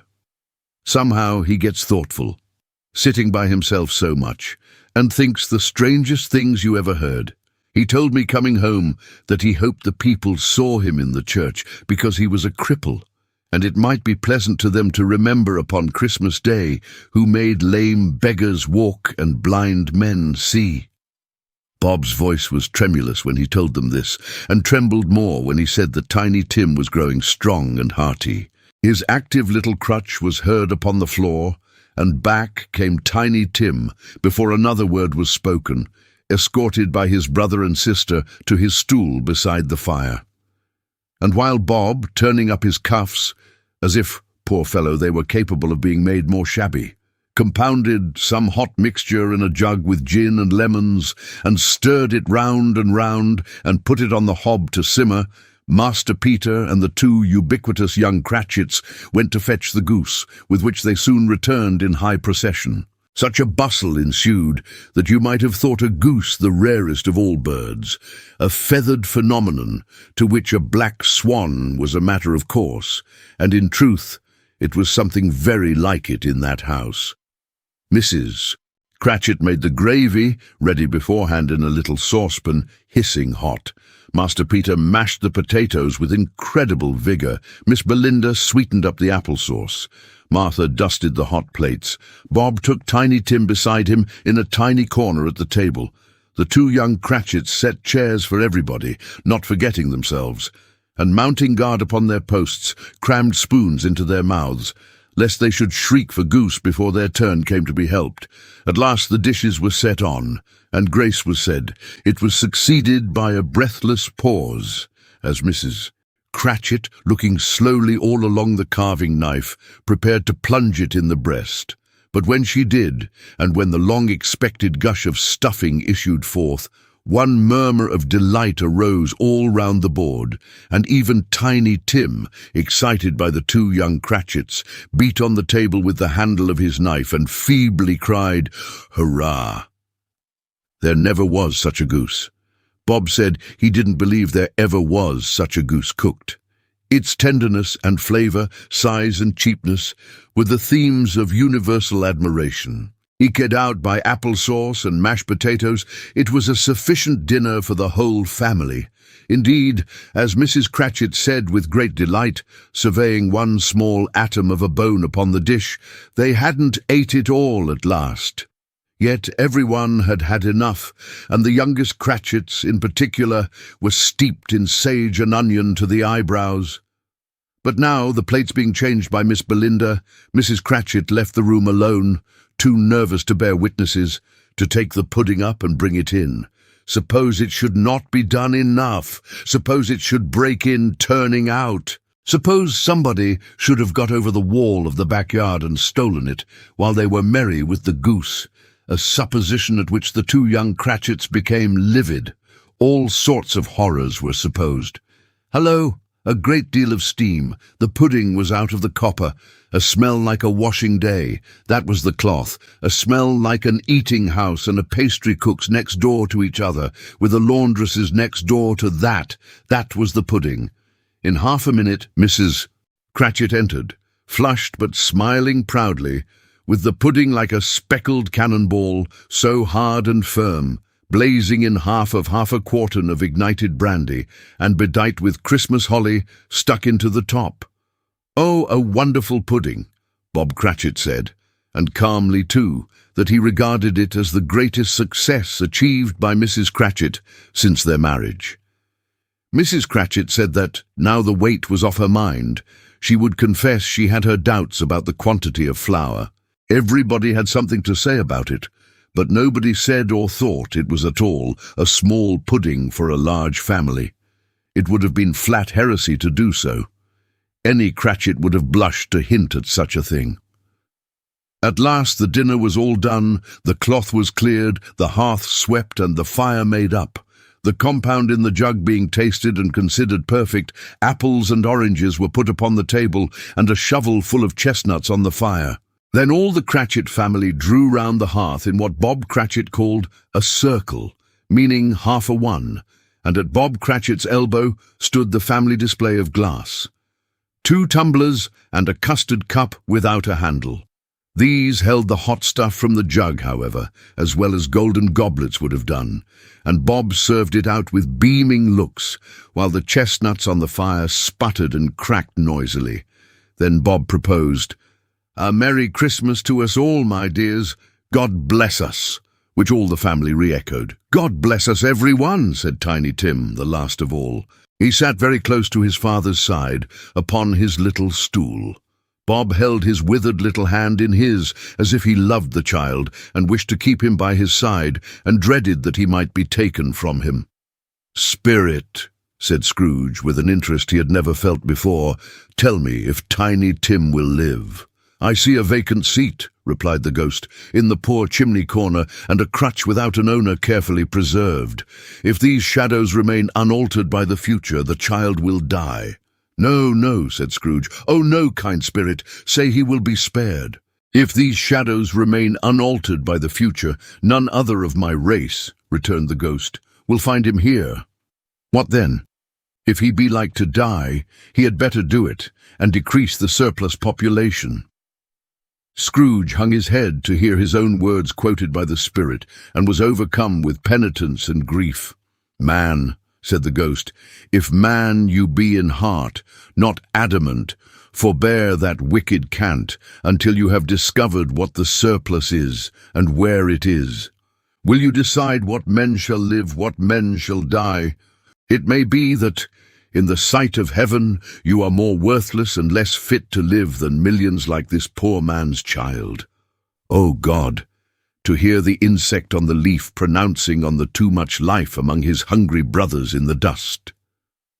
Scrooge bent before the ghost's rebuke, and trembling cast his eyes upon the ground, but he raised them speedily on hearing his own name. "Mr. Scrooge," said Bob, "I'll give you Mr. Scrooge, the founder of the feast." "The founder of the feast, indeed!" cried Mrs. Cratchit, reddening. "I wish I had him here. I'd give him a piece of my mind to feast upon, and I hope he'd have a good appetite for it." "My dear," said Bob, "the children, Christmas Day."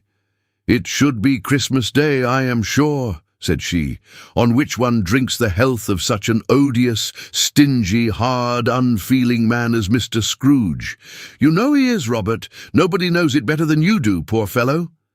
"My dear," was Bob's mild answer, "Christmas Day." "I'll drink his health for your sake and the day's," said Mrs. Cratchit. "Not for his. Long life to him. A Merry Christmas and a Happy New Year. He'll be very merry and very happy, I have no doubt." The children drank the toast after her. It was the first of their proceedings which had no heartiness in it. Tiny Tim drank it last of all, but he didn't care twopence for it. Scrooge was the ogre of the family. The mention of his name cast a dark shadow on the party, which was not dispelled for full 5 minutes.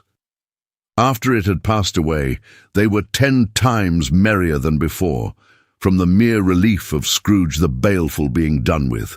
Bob Cratchit told them how he had a situation in his eye for Master Peter, which would bring in, if obtained, full 5 and 6pence weekly.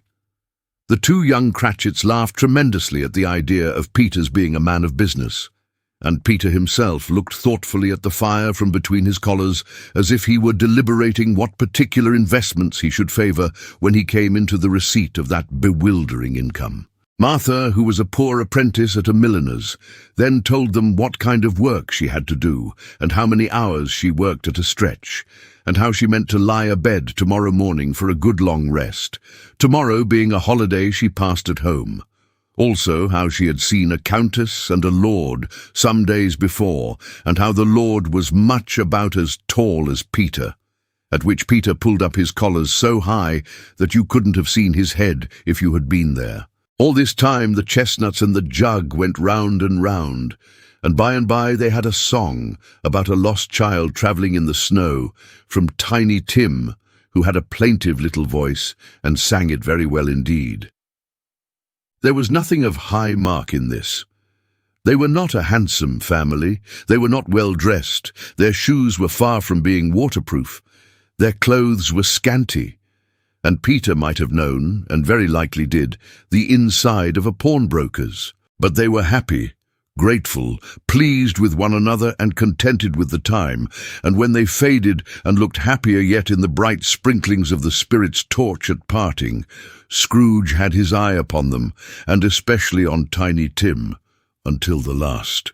By this time it was getting dark and snowing pretty heavily, and as Scrooge and the spirit went along the streets, the brightness of the roaring fires in kitchens, parlours, and all sorts of rooms was wonderful. Here the flickering of the blaze showed preparations for a cosy dinner, with hot plates baking through and through before the fire, and deep red curtains ready to be drawn to shut out cold and darkness. There, all the children of the house were running out into the snow to meet their married sisters, brothers, cousins, uncles, aunts, and be the first to greet them. Here again were shadows on the window blinds of guests assembling, and there a group of handsome girls, all hooded and fur-booted, and all chattering at once, tripped lightly off to some near neighbour's house, where, woe upon the single man who saw them enter. Artful witches, well they knew it, in a glow. But if you had judged from the numbers of people on their way to friendly gatherings, you might have thought that no one was at home to give them welcome when they got there, instead of every house expecting company and piling up its fires half chimney high. Blessings on it, how the ghost exulted, how it bared its breadth of breast, and opened its capacious palm, and floated on, outpouring with a generous hand its bright and harmless mirth on everything within its reach. The very lamplighter who ran on before, dotting the dusky street with specks of light, and who was dressed to spend the evening somewhere, laughed out loudly as the spirit passed, though little kenned the lamplighter that he had any company but Christmas. And now, without a word of warning from the ghost, they stood upon a bleak and desert moor, where monstrous masses of rude stone were cast about, as though it were the burial place or giants, and water spread itself wheresoever it listed, or would have done so, but for the frost that held it prisoner, and nothing grew but moss and furze and coarse rank grass. Down in the west, the setting sun had left a streak of fiery red, which glared upon the desolation for an instant, like a sullen eye, and, frowning lower yet, was lost in the thick gloom of darkest night. "What place is this?" asked Scrooge. "A place where miners live, who labour in the bowels of the earth," returned the spirit. "But they know me. See?" A light shone from the window of a hut, and swiftly they advanced towards it. Passing through the wall of mud and stone, they found a cheerful company assembled round a glowing fire. An old man and woman, with their children and their children's children, and another generation beyond that, all decked out gaily in their holiday attire. The old man, in a voice that seldom rose above the howling of the wind upon the barren waste, was singing them a Christmas song. It had been a very old song when he was a boy, and from time to time they all joined in the chorus. So surely, as they raised their voices, the old man got quite blithe and loud, and so surely as they stopped, his vigour sank again. The spirit did not tarry here, but bade Scrooge hold his robe, and passing on above the moor, sped whither? Not to see, to see. To Scrooge's horror, looking back, he saw the last of the land, a frightful range of rocks behind them, and his ears were deafened by the thundering of water as it rolled and roared and raged among the dreadful caverns it had worn, and fiercely tried to undermine the earth.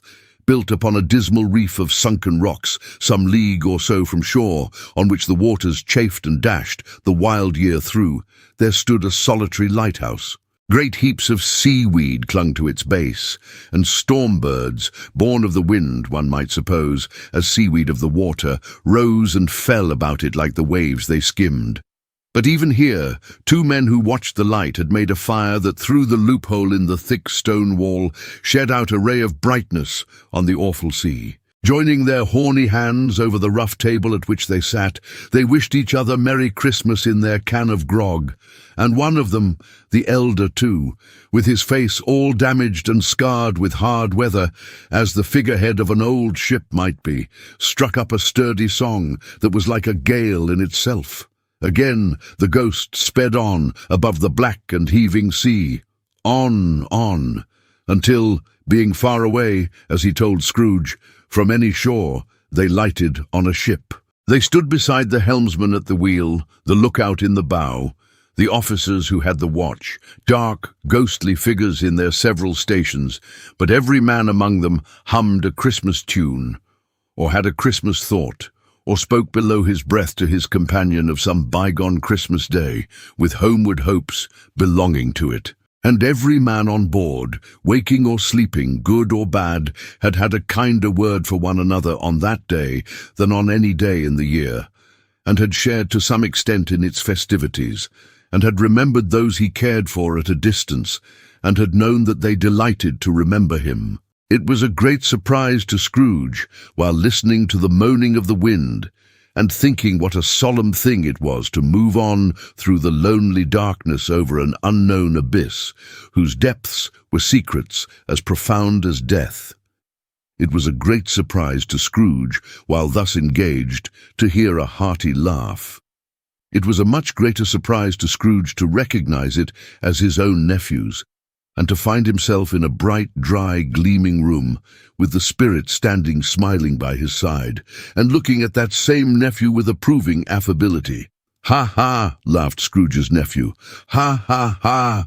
If you should happen, by any unlikely chance, to know a man more blessed in a laugh than Scrooge's nephew, all I can say is, I should like to know him too.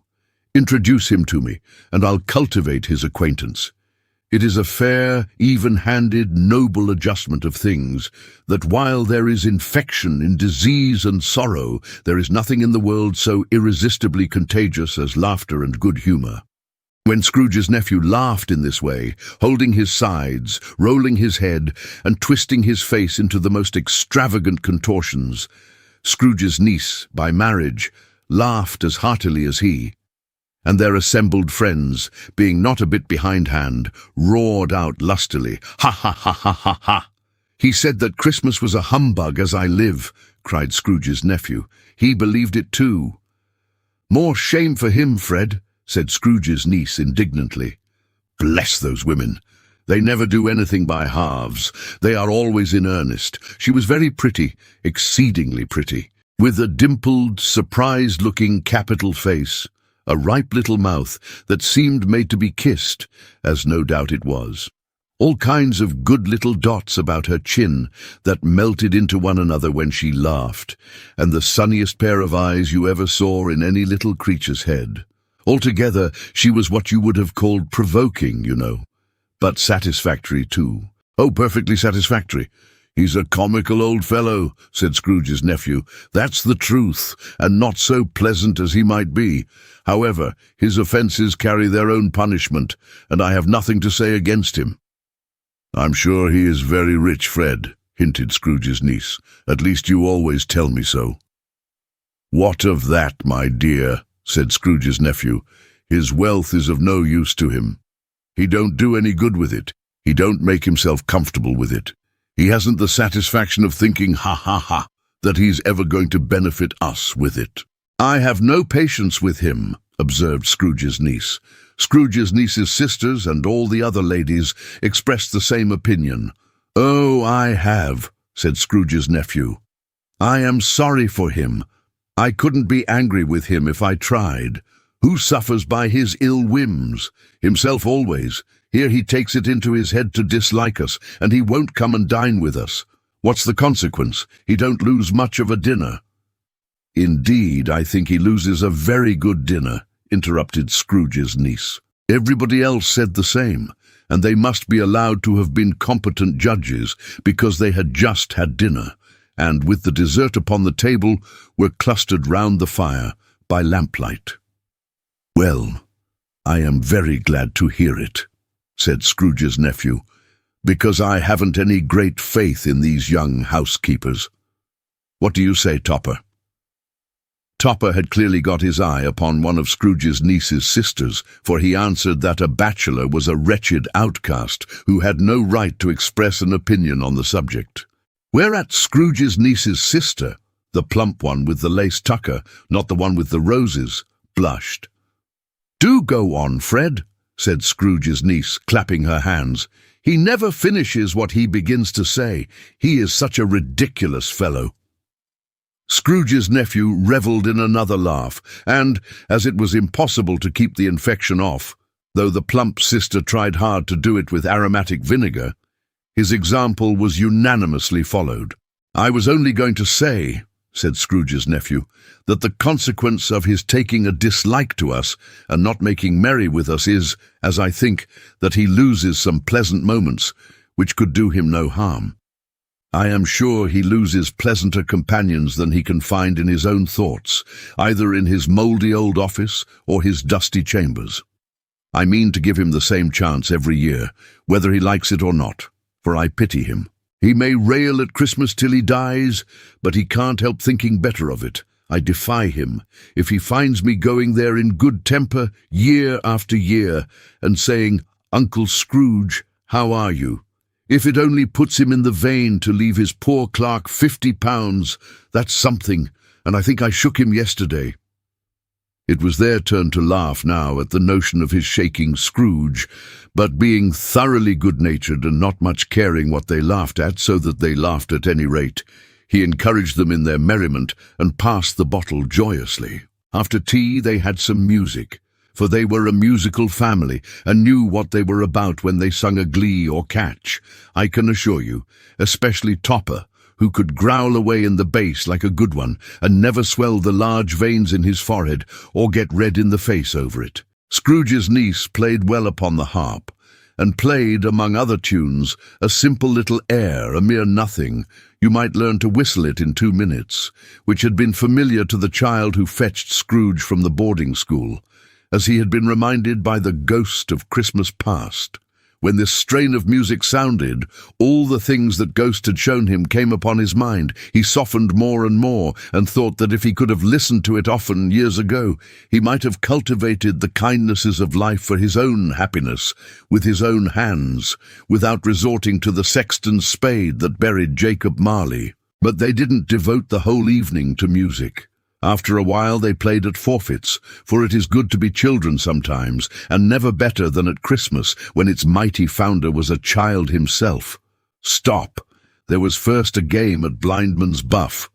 Of course there was, and I no more believe Topper was really blind than I believe he had eyes in his boots. My opinion is that it was a done thing between him and Scrooge's nephew, and that the ghost of Christmas present knew it. The way he went after that plump sister in the lace tucker was an outrage on the credulity of human nature.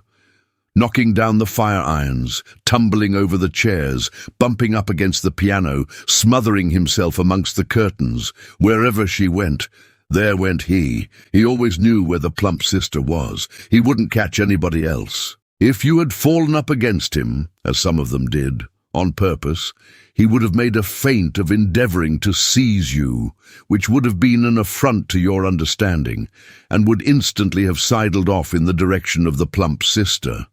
She often cried out that it wasn't fair, and it really was not. But when, at last, he caught her, when, in spite of all her silken rustlings and her rapid flutterings past him, he got her into a corner whence there was no escape, then his conduct was the most execrable. For his pretending not to know her, his pretending that it was necessary to touch her headdress, and further to assure himself of her identity by pressing a certain ring upon her finger and a certain chain about her neck, was vile, monstrous. No doubt she told him her opinion of it when, another blind man being in office, they were so very confidential together behind the curtains.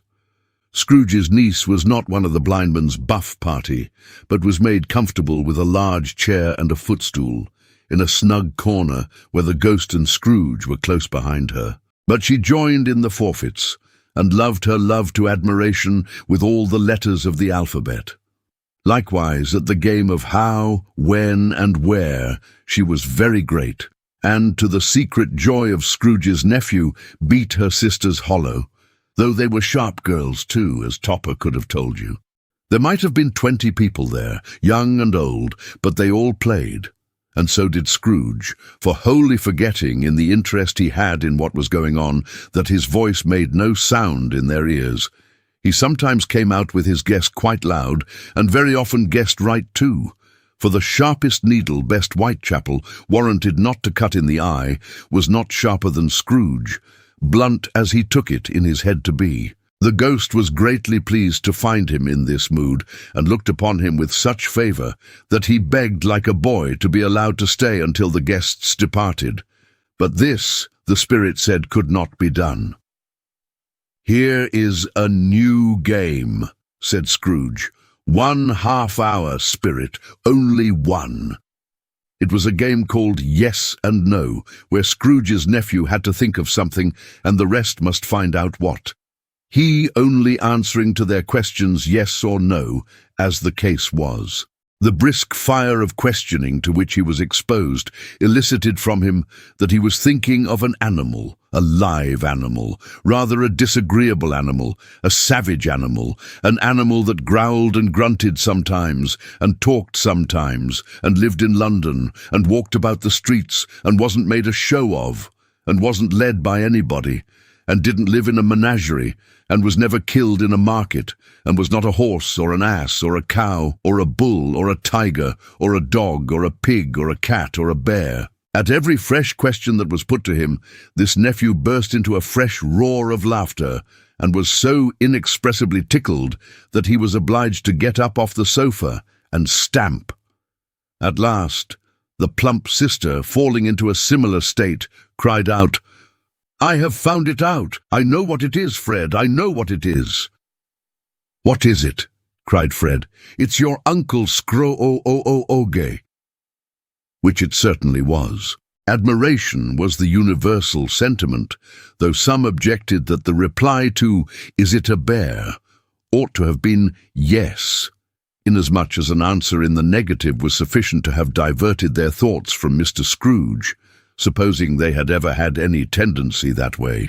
"He has given us plenty of merriment, I am sure," said Fred, "and it would be ungrateful not to drink his health. Here is a glass of mulled wine ready to our hand at the moment, and I say, Uncle Scrooge." "Well, Uncle Scrooge," they cried. "A Merry Christmas and a Happy New Year to the old man, whatever he is," said Scrooge's nephew. "He wouldn't take it from me, but may he have it nevertheless. Uncle Scrooge." Uncle Scrooge had imperceptibly become so gay and light of heart that he would have pledged the unconscious company in return, and thanked them in an inaudible speech if the ghost had given him time. But the whole scene passed off in the breath of the last word spoken by his nephew, and he and the spirit were again upon their travels. Much they saw, and far they went, and many homes they visited, but always with a happy end. The spirit stood beside sickbeds, and they were cheerful, on foreign lands, and they were close at home, by struggling men, and they were patient in their greater hope, by poverty, and it was rich. In almshouse, hospital, and jail, in misery's every refuge, where vain man in his little brief authority had not made fast the door, and barred the spirit out, he left his blessing, and taught Scrooge his precepts. It was a long night, if it were only a night, but Scrooge had his doubts of this, because the Christmas holidays appeared to be condensed into the space of time they passed together. It was strange, too, that, while Scrooge remained unaltered in his outward form, the ghost grew older, clearly older. Scrooge had observed this change, but never spoke of it, until they left a children's 12th night party, when, looking at the spirit as they stood together in an open place, he noticed that its hair was grey. "Are spirits' lives so short?" asked Scrooge. "My life upon this globe is very brief," replied the ghost. "It ends tonight." "Tonight!" cried Scrooge. "Tonight, at midnight! Hark! The time is drawing near." The chimes were ringing the 11:15 at that moment. "Forgive me if I am not justified in what I ask," said Scrooge, looking intently at the spirit's robe, "but I see something strange, and not belonging to yourself, protruding from your skirts. Is it a foot or a claw?" "It might be a claw, for the flesh there is upon it," was the spirit's sorrowful reply. "Look here." From the foldings of its robe it brought 2 children, wretched, abject, frightful, hideous, miserable. They knelt down at its feet and clung upon the outside of its garment. "Oh, man, look here, look down here," exclaimed the ghost. They were a boy and girl. yellow, meagre, ragged, scowling, wolfish, but prostrate too in their humility. Where graceful youth should have filled their features out and touched them with its freshest tints, a stale and shriveled hand like that of age had pinched and twisted them and pulled them into shreds. Where angels might have sat enthroned, devils lurked and glared out menacing. No change, no degradation, no perversion of humanity in any grade through all the mysteries of wonderful creation has monsters half so horrible and dread. Scrooge started back, appalled. Having them shown to him in this way, he tried to say they were fine children, but the words choked themselves rather than be parties to a lie of such enormous magnitude. "Spirit, are they yours?" Scrooge could say no more. "They are man's," said the spirit, looking down upon them. "And they cling to me, appealing from their fathers. This boy is ignorance, this girl is want. Beware of them both and all of their degree, but most of all, beware this boy. For on his brow I see that written which is doom, unless the writing be erased." "Deny it," cried the spirit, stretching out its hand towards the city. "Slander those who tell it ye. Admit it for your factious purposes, and make it worse, and bide the end." "Have they no refuge or resource?" cried Scrooge. "Are there no prisons?" said the spirit, turning on him for the last time with his own words. "Are there no workhouses?" The bell struck 12. Scrooge looked about him for the ghost and saw it not. As the last stroke ceased to vibrate, he remembered the prediction of old Jacob Marley, and lifting up his eyes, beheld a solemn phantom, draped and hooded, coming like a mist along the ground towards him. Stave 4, the last of the spirits. The phantom slowly, gravely, silently approached. When it came near him, Scrooge bent down upon his knee, for in the very air through which this spirit moved, it seemed to scatter gloom and mystery. It was shrouded in a deep black garment, which concealed its head, its face, its form, and left nothing of it visible, save one outstretched hand. But for this, it would have been difficult to detach its figure from the night, and separate it from the darkness by which it was surrounded. He felt that it was tall and stately when it came beside him, and that its mysterious presence filled him with a solemn dread. He knew no more, for the spirit neither spoke nor moved. "I am in the presence of the ghost of Christmas yet to come," said Scrooge. The spirit answered not, but pointed onward with its hand. "You are about to show me shadows of the things that have not happened, but will happen in the time before us," Scrooge pursued. "Is that so, spirit?" The upper portion of the garment was contracted for an instant in its folds, as if the spirit had inclined its head. That was the only answer he received. Although well used to ghostly company by this time, Scrooge feared the silent shape so much that his legs trembled beneath him, and he found that he could hardly stand when he prepared to follow it.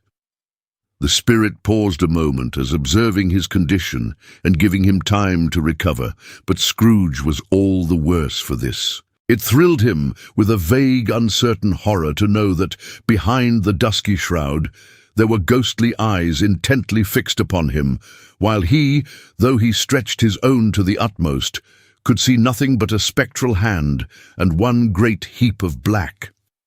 "Ghost of the future," he exclaimed, "I fear you more than any spectre I have seen, but as I know your purpose is to do me good, and as I hope to live to be another man from what I was, I am prepared to bear you company, and do it with a thankful heart. Will you not speak to me?" It gave him no reply. The hand was pointed straight before them. "Lead on," said Scrooge. "Lead on! The night is waning fast, and it is precious time to me, I know. Lead on, spirit!" The phantom moved away as it had come towards him. Scrooge followed in the shadow of its dress, which bore him up, he thought, and carried him along. They scarcely seemed to enter the city, for the city rather seemed to spring up about them and encompass them of its own act. But there they were in the heart of it, on change, amongst the merchants, who hurried up and down and chinked the money in their pockets and conversed in groups and looked at their watches and trifled thoughtfully with their great gold seals, and so forth, as Scrooge had seen them often. The spirit stopped beside one little knot of businessmen. Observing that the hand was pointed to them, Scrooge advanced to listen to their talk. "No," said a great fat man with a monstrous chin. "I don't know much about it either way. I only know he's dead." "When did he die?" inquired another. "Last night, I believe." "Why, what was the matter with him?" asked a third, taking a vast quantity of snuff out of a very large snuff-box. "I thought he'd never die." "God knows," said the first with a yawn. "What has he done with his money?" asked a red-faced gentleman with a pendulous excrescence on the end of his nose that shook like the gills of a turkey-cock. "I haven't heard," said the man with the large chin, yawning again. "Left it to his company, perhaps. He hasn't left it to me, that's all I know." This pleasantry was received with a general laugh. "It's likely to be a very cheap funeral," said the same speaker, "for upon my life I don't know of anybody to go to it. Suppose we make up a party and volunteer." "I don't mind going if a lunch is provided," observed the gentleman with the excrescence on his nose. "But I must be fed if I make one." Another laugh. "Well, I am the most disinterested among you after all," said the first speaker, "for I never wear black gloves and I never eat lunch. But I'll offer to go if anybody else will. When I come to think of it, I'm not at all sure that I wasn't his most particular friend, for we used to stop and speak whenever we met. Bye, bye." Speakers and listeners strolled away and mixed with other groups. Scrooge knew the men and looked towards the spirit for an explanation. The phantom glided on into a street. Its finger pointed to two persons meeting. Scrooge listened again, thinking that the explanation might lie here. He knew these men also perfectly. They were men of business, very wealthy and of great importance. He had made a point always of standing well in their esteem, in a business point of view, that is, strictly in a business point of view. "How are you?" said one. "How are you?" returned the other. "Well," said the first. "Old Scratch has got his own at last, hey?" "So I am told," returned the second. "Cold, isn't it? Seasonable for Christmas time. You are not a skater, I suppose?" "No, something else to think of. Good morning." Not another word. That was their meeting, their conversation, and their parting. Scrooge was at first inclined to be surprised that the spirit should attach importance to conversations apparently so trivial. But feeling assured that they must have some hidden purpose, he set himself to consider what it was likely to be. They could scarcely be supposed to have any bearing on the death of Jacob, his old partner, for that was past, and this ghost's province was the future. Nor could he think of anyone immediately connected with himself to whom he could apply them. But nothing doubting that, to whomsoever they applied, they had some latent moral for his own improvement, he resolved to treasure up every word he heard and everything he saw, and especially to observe the shadow of himself when it appeared. For he had an expectation that the conduct of his future self would give him the clue he missed, and would render the solution of these riddles easy. He looked about in that very place for his own image, but another man stood in his accustomed corner, and, though the clock pointed to his usual time of day for being there, he saw no likeness of himself among the multitudes that poured in through the porch. It gave him little surprise, however, for he had been revolving in his mind a change of life, and thought and hoped he saw his newborn resolutions carried out in this. Quiet and dark, beside him stood the phantom with its outstretched hand. When he roused himself from his thoughtful quest, he fancied from the turn of the hand and its situation in reference to himself that the unseen eyes were looking at him keenly. It made him shudder and feel very cold. They left the busy scene and went into an obscure part of the town where Scrooge had never penetrated before, although he recognized its situation and its bad repute. The ways were foul and narrow, the shops and houses wretched, the people half-naked, drunken, slipshod, ugly. Alleys and archways, like so many cesspools, disgorged their offences of smell and dirt and life upon the straggling streets, and the whole quarter reeked with crime, with filth and misery. Far in this den of infamous resort, there was a low-browed beetling shop below a penthouse roof, where iron, old rags, bottles, bones, and greasy offal were bought. Upon the floor within were piled up heaps of rusty keys, nails, chains, hinges, files, scales, weights, and refuse iron of all kinds. Secrets that few would like to scrutinize were bred and hidden in mountains of unseemly rags, masses of corrupted fat, and sepulchres of bones. Sitting in among the wares he dealt in, by a charcoal stove made of old bricks, was a grey-haired rascal, nearly 70 years of age, who had screened himself from the cold air without by a frowsy curtaining of miscellaneous tatters hung upon a line, and smoked his pipe in all the luxury of calm retirement. Scrooge and the Phantom came into the presence of this man, just as a woman with a heavy bundle slunk into the shop. But she had scarcely entered when another woman, similarly laden, came in too, and she was closely followed by a man in faded black, who was no less startled by the sight of them than they had been upon the recognition of each other. After a short period of blank astonishment, in which the old man with the pipe had joined them, they all three burst into a laugh. "Let the charwoman alone to be the first," cried she, who had entered first. "Let the laundress alone to be the second, and let the undertaker's man alone to be the third. Look here, old Joe, here's a chance. If we haven't all three met here without meaning it." "You couldn't have met in a better place," said old Joe, removing his pipe from his mouth. "Come into the parlour. You were made free of it long ago, you know, and the other two ain't strangers. Stop till I shut the door of the shop. Ah, how it squeaks! There ain't such a rusty bit of metal in the place as its own hinges, I believe, and I'm sure there's no such old bones here as mine. Ha, ha!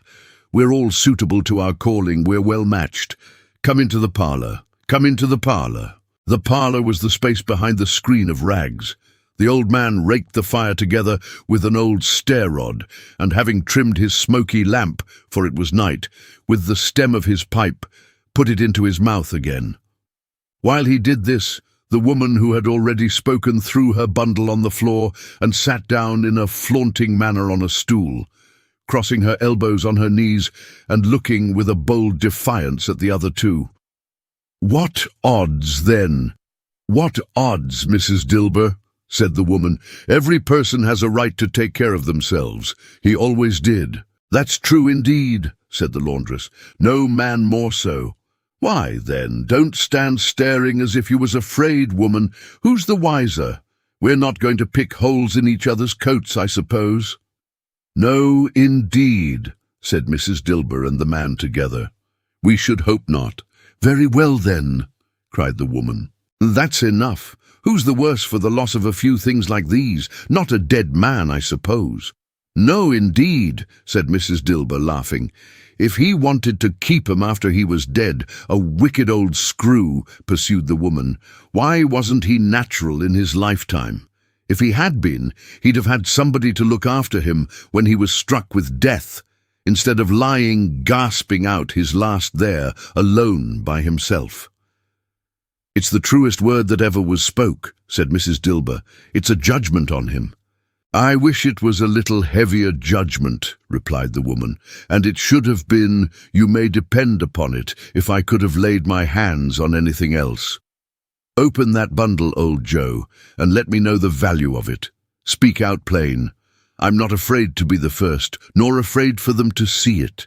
We knew pretty well that we were helping ourselves before we met here, I believe. It's no sin. Open the bundle, Joe."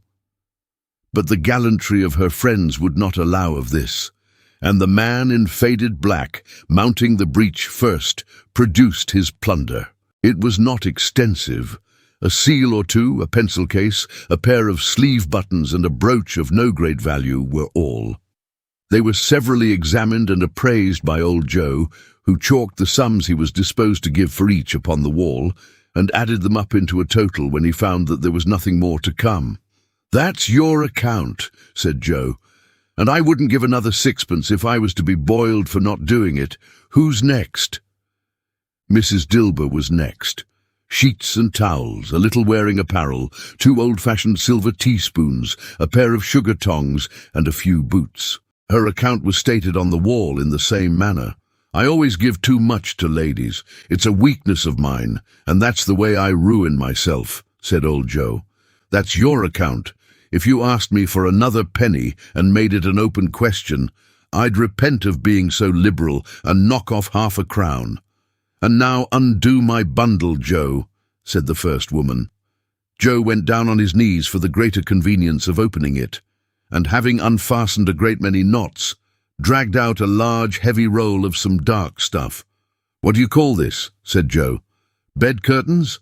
"Ah," returned the woman, laughing and leaning forward on her crossed arms. "Bed curtains. You don't mean to say you took 'em down, rings and all, with him lying there?" said Joe. "Yes, I do," replied the woman. "Why not?" "You were born to make your fortune," said Joe, "and you'll certainly do it. I certainly shan't hold my hand when I can get anything in it by reaching it out, for the sake of such a man as he was, I promise you, Joe," returned the woman coolly. "Don't drop that oil upon the blankets now." "His blankets?" asked Joe. "Whose else's do you think?" replied the woman. "He isn't likely to take cold without 'em, I dare say. I hope he didn't die of anything catching, eh?" said old Joe, stopping in his work and looking up. "Don't you be afraid of that," returned the woman. "I aren't so fond of his company that I'd loiter about him for such things if he did. Ah, you may look through that shirt till your eyes ache, but you won't find a hole in it, nor a threadbare place. It's the best he had, and a fine one too. They'd have wasted it if it hadn't been for me." "What do you call wasting of it?" asked old Joe. "Putting it on him to be buried in, to be sure," replied the woman with a laugh.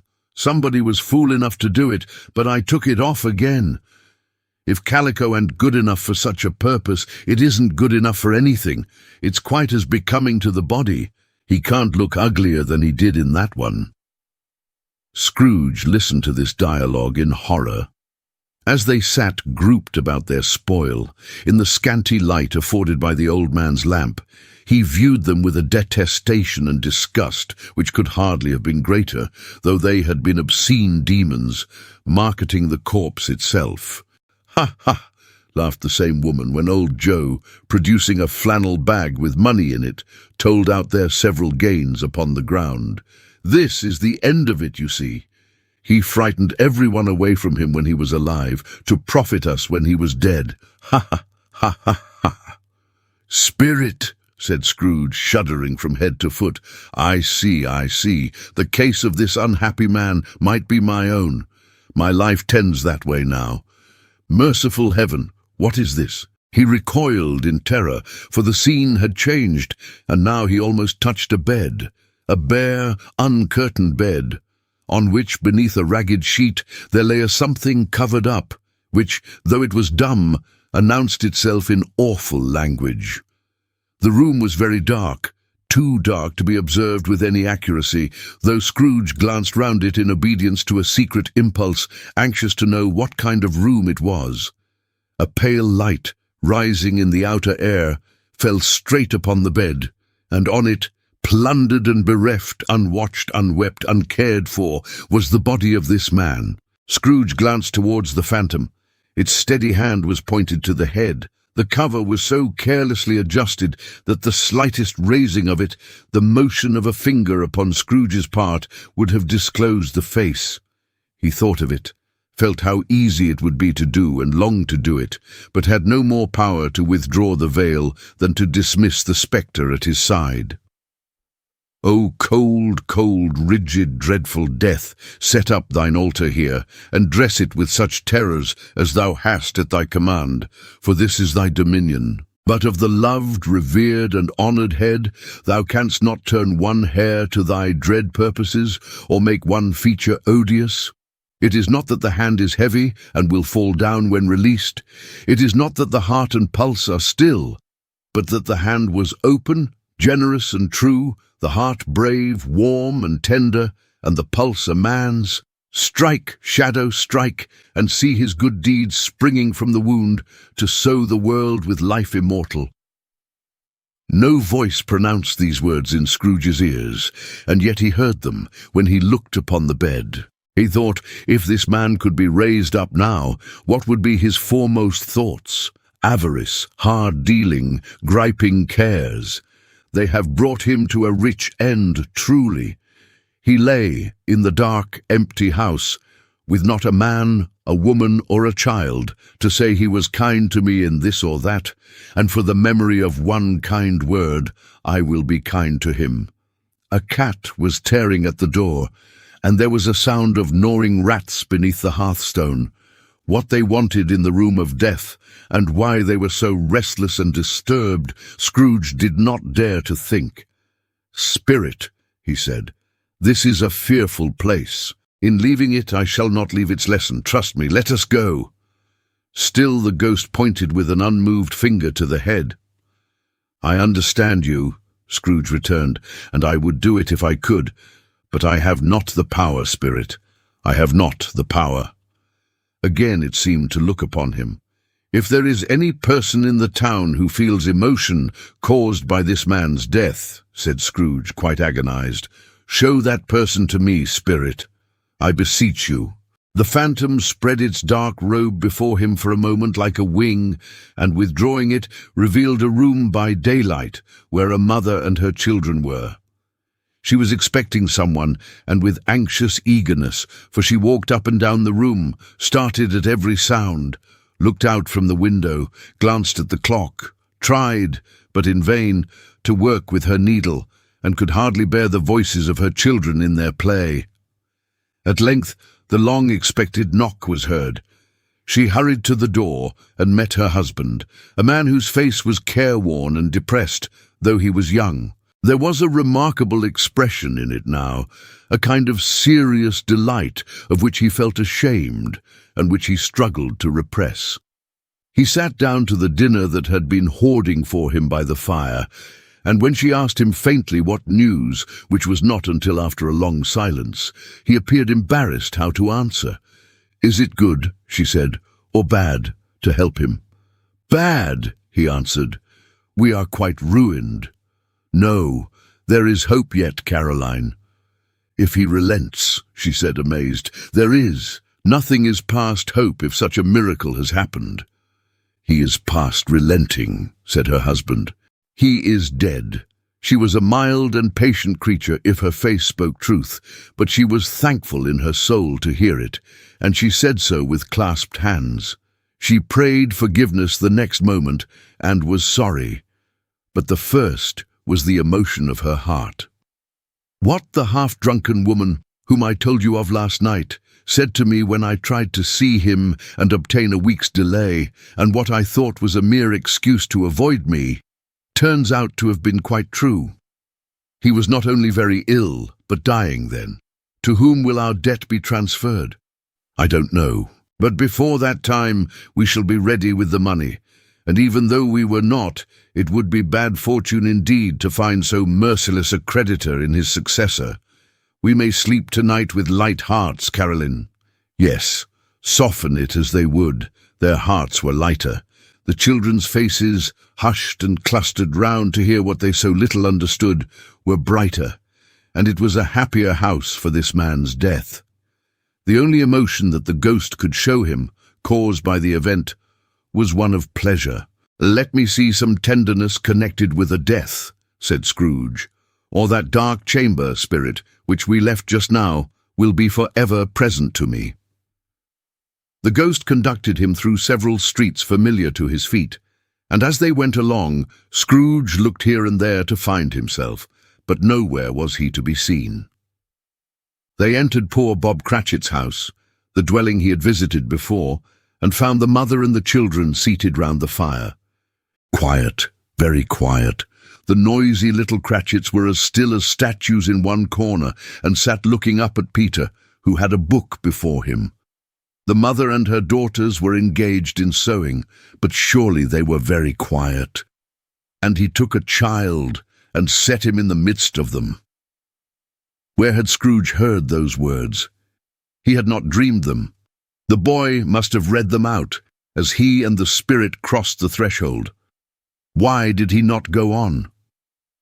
The mother laid her work upon the table and put her hand up to her face. "The colour hurts my eyes," she said. "The colour? Ah, poor Tiny Tim." "They're better now again," said Cratchit's wife. "It makes them weak by candlelight, and I wouldn't show weak eyes to your father when he comes home for the world. It must be near his time." "Past it, rather," Peter answered, shutting up his book. "But I think he has walked a little slower than he used these few last evenings, mother." They were very quiet again. At last she said, and in a steady, cheerful voice that only faltered once, I have known him walk with Tiny Tim upon his shoulder very fast indeed." "And so have I," cried Peter. "Often." "And so have I," exclaimed another. "So had all. But he was very light to carry," she resumed, intent upon her work, "and his father loved him so that it was no trouble.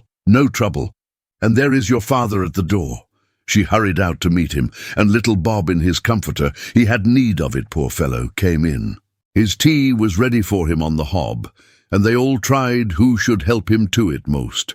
Then the two young Cratchits got upon his knees and laid each child a little cheek against his face, as if they said, "Don't mind it, father, don't be grieved." Bob was very cheerful with them, and spoke pleasantly to all the family. He looked at the work upon the table, and praised the industry and speed of Mrs. Cratchit and the girls. They would be done long before Sunday, he said. "Sunday! You went today then, Robert," said his wife. "Yes, my dear," returned Bob. "I wish you could have gone. It would have done you good to see how green a place it is, but you'll see it often. I promised him that I would walk there on a Sunday." "My little child," cried Bob. "My little child." He broke down all at once. He couldn't help it. If he could have helped it, he and his child would have been farther apart, perhaps, than they were. He left the room and went upstairs into the room above, which was lighted cheerfully and hung with Christmas. There was a chair set close beside the child, and there were signs of someone having been there lately. Poor Bob sat down in it, and when he had thought a little and composed himself, he kissed the little face. He was reconciled to what had happened and went down again quite happy. They drew about the fire and talked, the girls and mother working still. Bob told them of the extraordinary kindness of Mr. Scrooge's nephew, whom he had scarcely seen but once, and who, meeting him in the street that day, and seeing that he looked just a little down, you know, said Bob, inquired what had happened to distress him. "On which," said Bob, "for he is the pleasantest spoken gentleman you ever heard," I told him. "I am heartily sorry for it, Mr. Cratchit," he said, "and heartily sorry for your good wife. By the by, how he ever knew that I don't know." "Knew what, my dear?" "Why, that you were a good wife," replied Bob. "Everybody knows that," said Peter. "Very well observed, my boy," cried Bob. "I hope they do. Heartily sorry," he said, "for your good wife. If I can be of service to you in any way," he said, giving me his card, "that's where I live. Pray come to me." "Now, it wasn't," cried Bob, "for the sake of anything he might be able to do for us, so much as for his kind way, that this was quite delightful. It really seemed as if he had known our Tiny Tim and felt with us." "I'm sure he's a good soul," said Mrs. Cratchit. "You would be sure of it, my dear," returned Bob. "If you saw and spoke to him, I shouldn't be at all surprised, mark what I say, if he got Peter a better situation."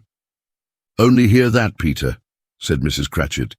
"And then," cried one of the girls, "Peter will be keeping company with someone and setting up for himself." "Get along with you," retorted Peter, grinning. "It's just as likely as not," said Bob. "One of these days, though there's plenty of time for that, my dear. But however and whenever we part from one another, I am sure we shall none of us forget poor Tiny Tim, shall we? Or this first parting that there was among us." "Never, father," cried they all. "And I know," said Bob, "I know, my dears, that when we recollect how patient and how mild he was, although he was a little child, we shall not quarrel easily among ourselves and forget poor Tiny Tim in doing it." "No, never, father," they all cried again. "I am very happy," said little Bob. "I am very happy." Mrs. Cratchit kissed him, his daughters kissed him, the two young Cratchits kissed him, and Peter and himself shook hands. "Spirit of Tiny Tim, thy childish essence was from God." "Spectre," said Scrooge, "something informs me that our parting moment is at hand. I know it, but I know not how. Tell me what man that was whom we saw lying dead, the ghost of Christmas." Yet to come conveyed him as before, though at a different time, he thought. Indeed, there seemed no order in these latter visions, save that they were in the future, into the resorts of businessmen, but showed him not himself. Indeed, the spirit did not stay for anything, but went straight on, as to the end just now desired, until besought by Scrooge to tarry for a moment. "This court," said Scrooge, "through which we hurry now, is where my place of occupation is, and has been for a length of time. I see the house. Let me behold what I shall be in days to come." The spirit stopped. The hand was pointed elsewhere. "The house is yonder," Scrooge exclaimed. "Why do you point away?" The inexorable finger underwent no change. Scrooge hastened to the window of his office and looked in. It was an office still, but not his. The furniture was not the same, and the figure in the chair was not himself. The phantom pointed as before. He joined it once again, and wondering why and whither he had gone, accompanied it until they reached an iron gate. He paused to look round before entering. A churchyard. Here, then, the wretched man whose name he had now to learn lay underneath the ground. It was a worthy place, walled in by houses, overrun by grass and weeds, the growth of vegetation's death, not life, choked up with too much burying, fat with repleted appetite. A worthy place. The spirit stood among the graves and pointed down to one. He advanced towards it trembling. The phantom was exactly as it had been, but he dreaded that he saw new meaning in its solemn shape. "Before I draw nearer to that stone to which you point," said Scrooge, "answer me one question. Are these the shadows of the things that will be, or are they shadows of the things that may be only?" Still, the ghost pointed downward to the grave by which it stood. "Men's courses will foreshadow certain ends, to which, if persevered in, they must lead," said Scrooge. "But if the courses be departed from, the ends will change. Say it is thus with what you show me." The spirit was immovable as ever.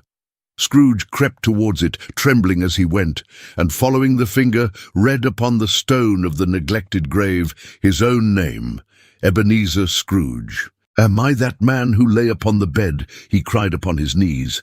The finger pointed from the grave to him and back again. "No, spirit. Oh, no, no."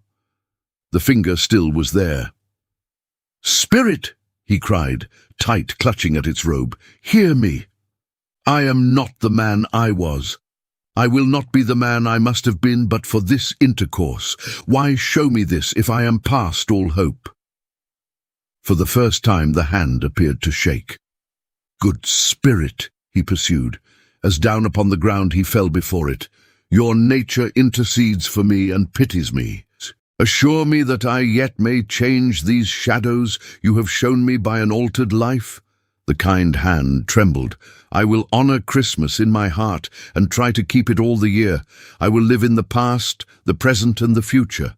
The spirits of all three shall strive within me. I will not shut out the lessons that they teach. Oh, tell me I may sponge away the writing on this stone." In his agony he caught the spectral hand. It sought to free itself, but he was strong in his entreaty and detained it. The spirit, stronger yet, repulsed him. Holding up his hands in a last prayer to have his fate reversed, he saw an alteration in the phantom's hood and dress. It shrunk, collapsed, and dwindled down into a bedpost. Stave 5. The end of it. Yes, and the bedpost was his own. The bed was his own. The room was his own. Best and happiest of all, the time before him was his own, to make amends in. "I will live in the past, the present, and the future," Scrooge repeated as he scrambled out of bed. "The spirits of all three shall strive within me. O Jacob Marley, heaven and the Christmas time be praised for this. I say it on my knees, old Jacob, on my knees." He was so fluttered and so glowing with his good intentions that his broken voice would scarcely answer to his call. He had been sobbing violently in his conflict with the spirit, and his face was wet with tears. "They are not torn down," cried Scrooge, folding one of his bed curtains in his arms. "They are not torn down, rings and all.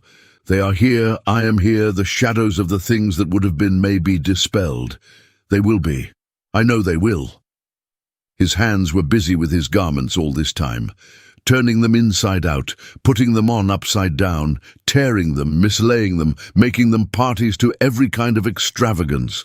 "I don't know what to do," cried Scrooge, laughing and crying in the same breath, and making a perfect Laocoon of himself with his stockings. "I am as light as a feather. I am as happy as an angel. I am as merry as a schoolboy. I am as giddy as a drunken man. A Merry Christmas to everybody. A Happy New Year to all the world. Hello here! Whoop! Hello!" He had frisked into the sitting room and was now standing there, perfectly winded. "There's the saucepan that the gruel was in," cried Scrooge, starting off again and going round the fireplace. "There's the door by which the ghost of Jacob Marley entered. There's the corner where the ghost of Christmas present sat. There's the window where I saw the wandering spirits. It's all right. It's all true. It all happened. Ha ha ha." Really, for a man who had been out of practice for so many years, it was a splendid laugh, a most illustrious laugh, the father of a long, long line of brilliant laughs. "I don't know what day of the month it is," said Scrooge. "I don't know how long I have been among the spirits. I don't know anything. I'm quite a baby. Never mind. I don't care. I'd rather be a baby. Hello, whoop, hello here." He was checked in his transports by the churches ringing out the lustiest peals he had ever heard. Clash, clash, hammer, ding-dong bell, bell-dong-ding, hammer, clang, clash, oh, glorious, glorious. Running to the window, he opened it and put out his head. No fog, no mist, clear, bright, jovial, stirring, cold, cold, piping for the blood to dance to, golden sunlight, heavenly sky, sweet fresh air, merry bells. Oh, glorious, glorious! "What's today?" cried Scrooge, calling downward to a boy in Sunday clothes, who perhaps had loitered in to look about him. "Eh?" returned the boy with all his might of wonder. "What's today, my fine fellow?" said Scrooge. "Today!" replied the boy. "Why, Christmas Day." "It's Christmas Day," said Scrooge to himself. "I haven't missed it. The spirits have done it all in one night. They can do anything they like. Of course they can. Of course they can." "Hallo, my fine fellow. Hallo," returned the boy. "Do you know the poulterers in the next street but one, at the corner?" Scrooge inquired. "I should hope I did," replied the lad. "An intelligent boy," said Scrooge. "A remarkable boy. Do you know whether they've sold the prize turkey that was hanging up there? Not the little prize turkey, the big one." "What? The one as big as me?" returned the boy. "What a delightful boy," said Scrooge. "It's a pleasure to talk to him. Yes, my buck." "It's hanging there now," replied the boy. "Is it?" said Scrooge. "Go and buy it." "Walker!" exclaimed the boy. "No, no," said Scrooge. "I'm in earnest. Go and buy it and tell them to bring it here, that I may give them the directions where to take it. Come back with the man, and I'll give you a shilling.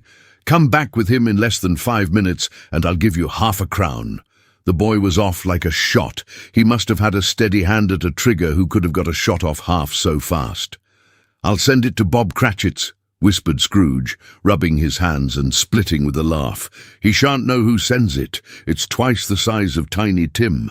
Joe Miller never made such a joke as sending it to Bob's Will Be." The hand in which he wrote the address was not a steady one, but write it he did somehow, and went downstairs to open the street door, ready for the coming of the poulterer's man. As he stood there waiting his arrival, the knocker caught his eye. "I shall love it as long as I live," cried Scrooge, patting it with his hand. "I scarcely ever looked at it before. What an honest expression it has in its face. It's a wonderful knocker. Here's the turkey. Hello, whoop, how are you? Merry Christmas." It was a turkey. He never could have stood upon his legs, that bird.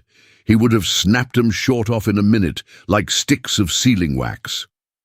"Why, it's impossible to carry that to Camden Town," said Scrooge. "You must have a cab." The chuckle with which he said this, and the chuckle with which he paid for the turkey, and the chuckle with which he paid for the cab, and the chuckle with which he recompensed the boy, were only to be exceeded by the chuckle with which he sat down breathless in his chair again, and chuckled till he cried. Shaving was not an easy task, for his hand continued to shake very much, and shaving requires attention, even when you don't dance while you are at it. But if he had cut the end of his nose off, he would have put a piece of sticking plaster over it and been quite satisfied. He dressed himself all in his best, and at last got out into the streets. The people were by this time pouring forth, as he had seen them with the ghost of Christmas present, and walking with his hands behind him, Scrooge regarded everyone with a delighted smile. He looked so irresistibly pleasant, in a word, that 3 or 4 good-humoured fellows said, "Good morning, sir. A Merry Christmas to you." And Scrooge said often afterwards that, of all the blithe sounds he had ever heard, those were the blithest in his ears. He had not gone far when, coming on towards him, he beheld the portly gentleman who had walked into his counting-house the day before and said, "Scrooge and MARLEY'S, I believe." It sent a pang across his heart to think how this old gentleman would look upon him when they met, but he knew what path lay straight before him, and he took it. "My dear sir," said Scrooge, quickening his pace, and taking the old gentleman by both his hands, "how do you do? I hope you succeeded yesterday. It was very kind of you. A Merry Christmas to you, sir." "Mr. Scrooge?" "Yes," said Scrooge. "That is my name, and I fear it may not be pleasant to you. Allow me to ask your pardon, and will you have the goodness—" Here Scrooge whispered in his ear. "Lord bless me," cried the gentleman, as if his breath were taken away. "My dear Mr. Scrooge, are you serious?" "If you please," said Scrooge, "not a farthing less. A great many back payments are included in it, I assure you. Will you do me that favour?" "My dear sir," said the other, shaking hands with him, "I don't know what to say to such "Don't say anything, please," retorted Scrooge. "Come and see me. Will you come and see me?" "I will," cried the old gentleman, and it was clear he meant to do it. "Thank'ee," said Scrooge. "I am much obliged to you. I thank you 50 times. Bless you." He went to church and walked about the streets and watched the people hurrying to and fro, and patted the children on the head, and questioned beggars, and looked down into the kitchens of houses and up to the windows, and found that everything could yield him pleasure. He had never dreamed that any walk, that anything could give him so much happiness. In the afternoon, he turned his steps towards his nephew's house. He passed the door a dozen times before he had the courage to go up and knock, but he made a dash and did it. "Is your master at home, my dear?" said Scrooge to the girl. "Nice girl. Very." "Yes, sir." "Where is he, my love?" said Scrooge. "He's in the dining room, sir, along with mistress. I'll show you upstairs if you please." "Thank'ee. He knows me," said Scrooge, with his hand already on the dining-room lock. "I'll go in here, my dear." He turned it gently and sidled his face in round the door. They were looking at the table, which was spread out in great array, for these young housekeepers are always nervous on such points, and like to see that everything is right. "Fred," said Scrooge, "dear heart alive, how his niece by marriage started.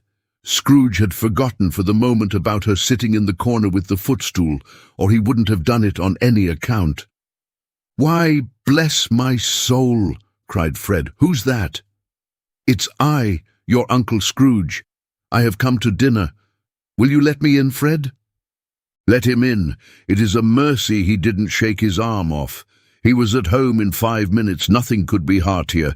His niece looked just the same. So did Topper when he came. So did the plump sister when she came. So did everyone when they came.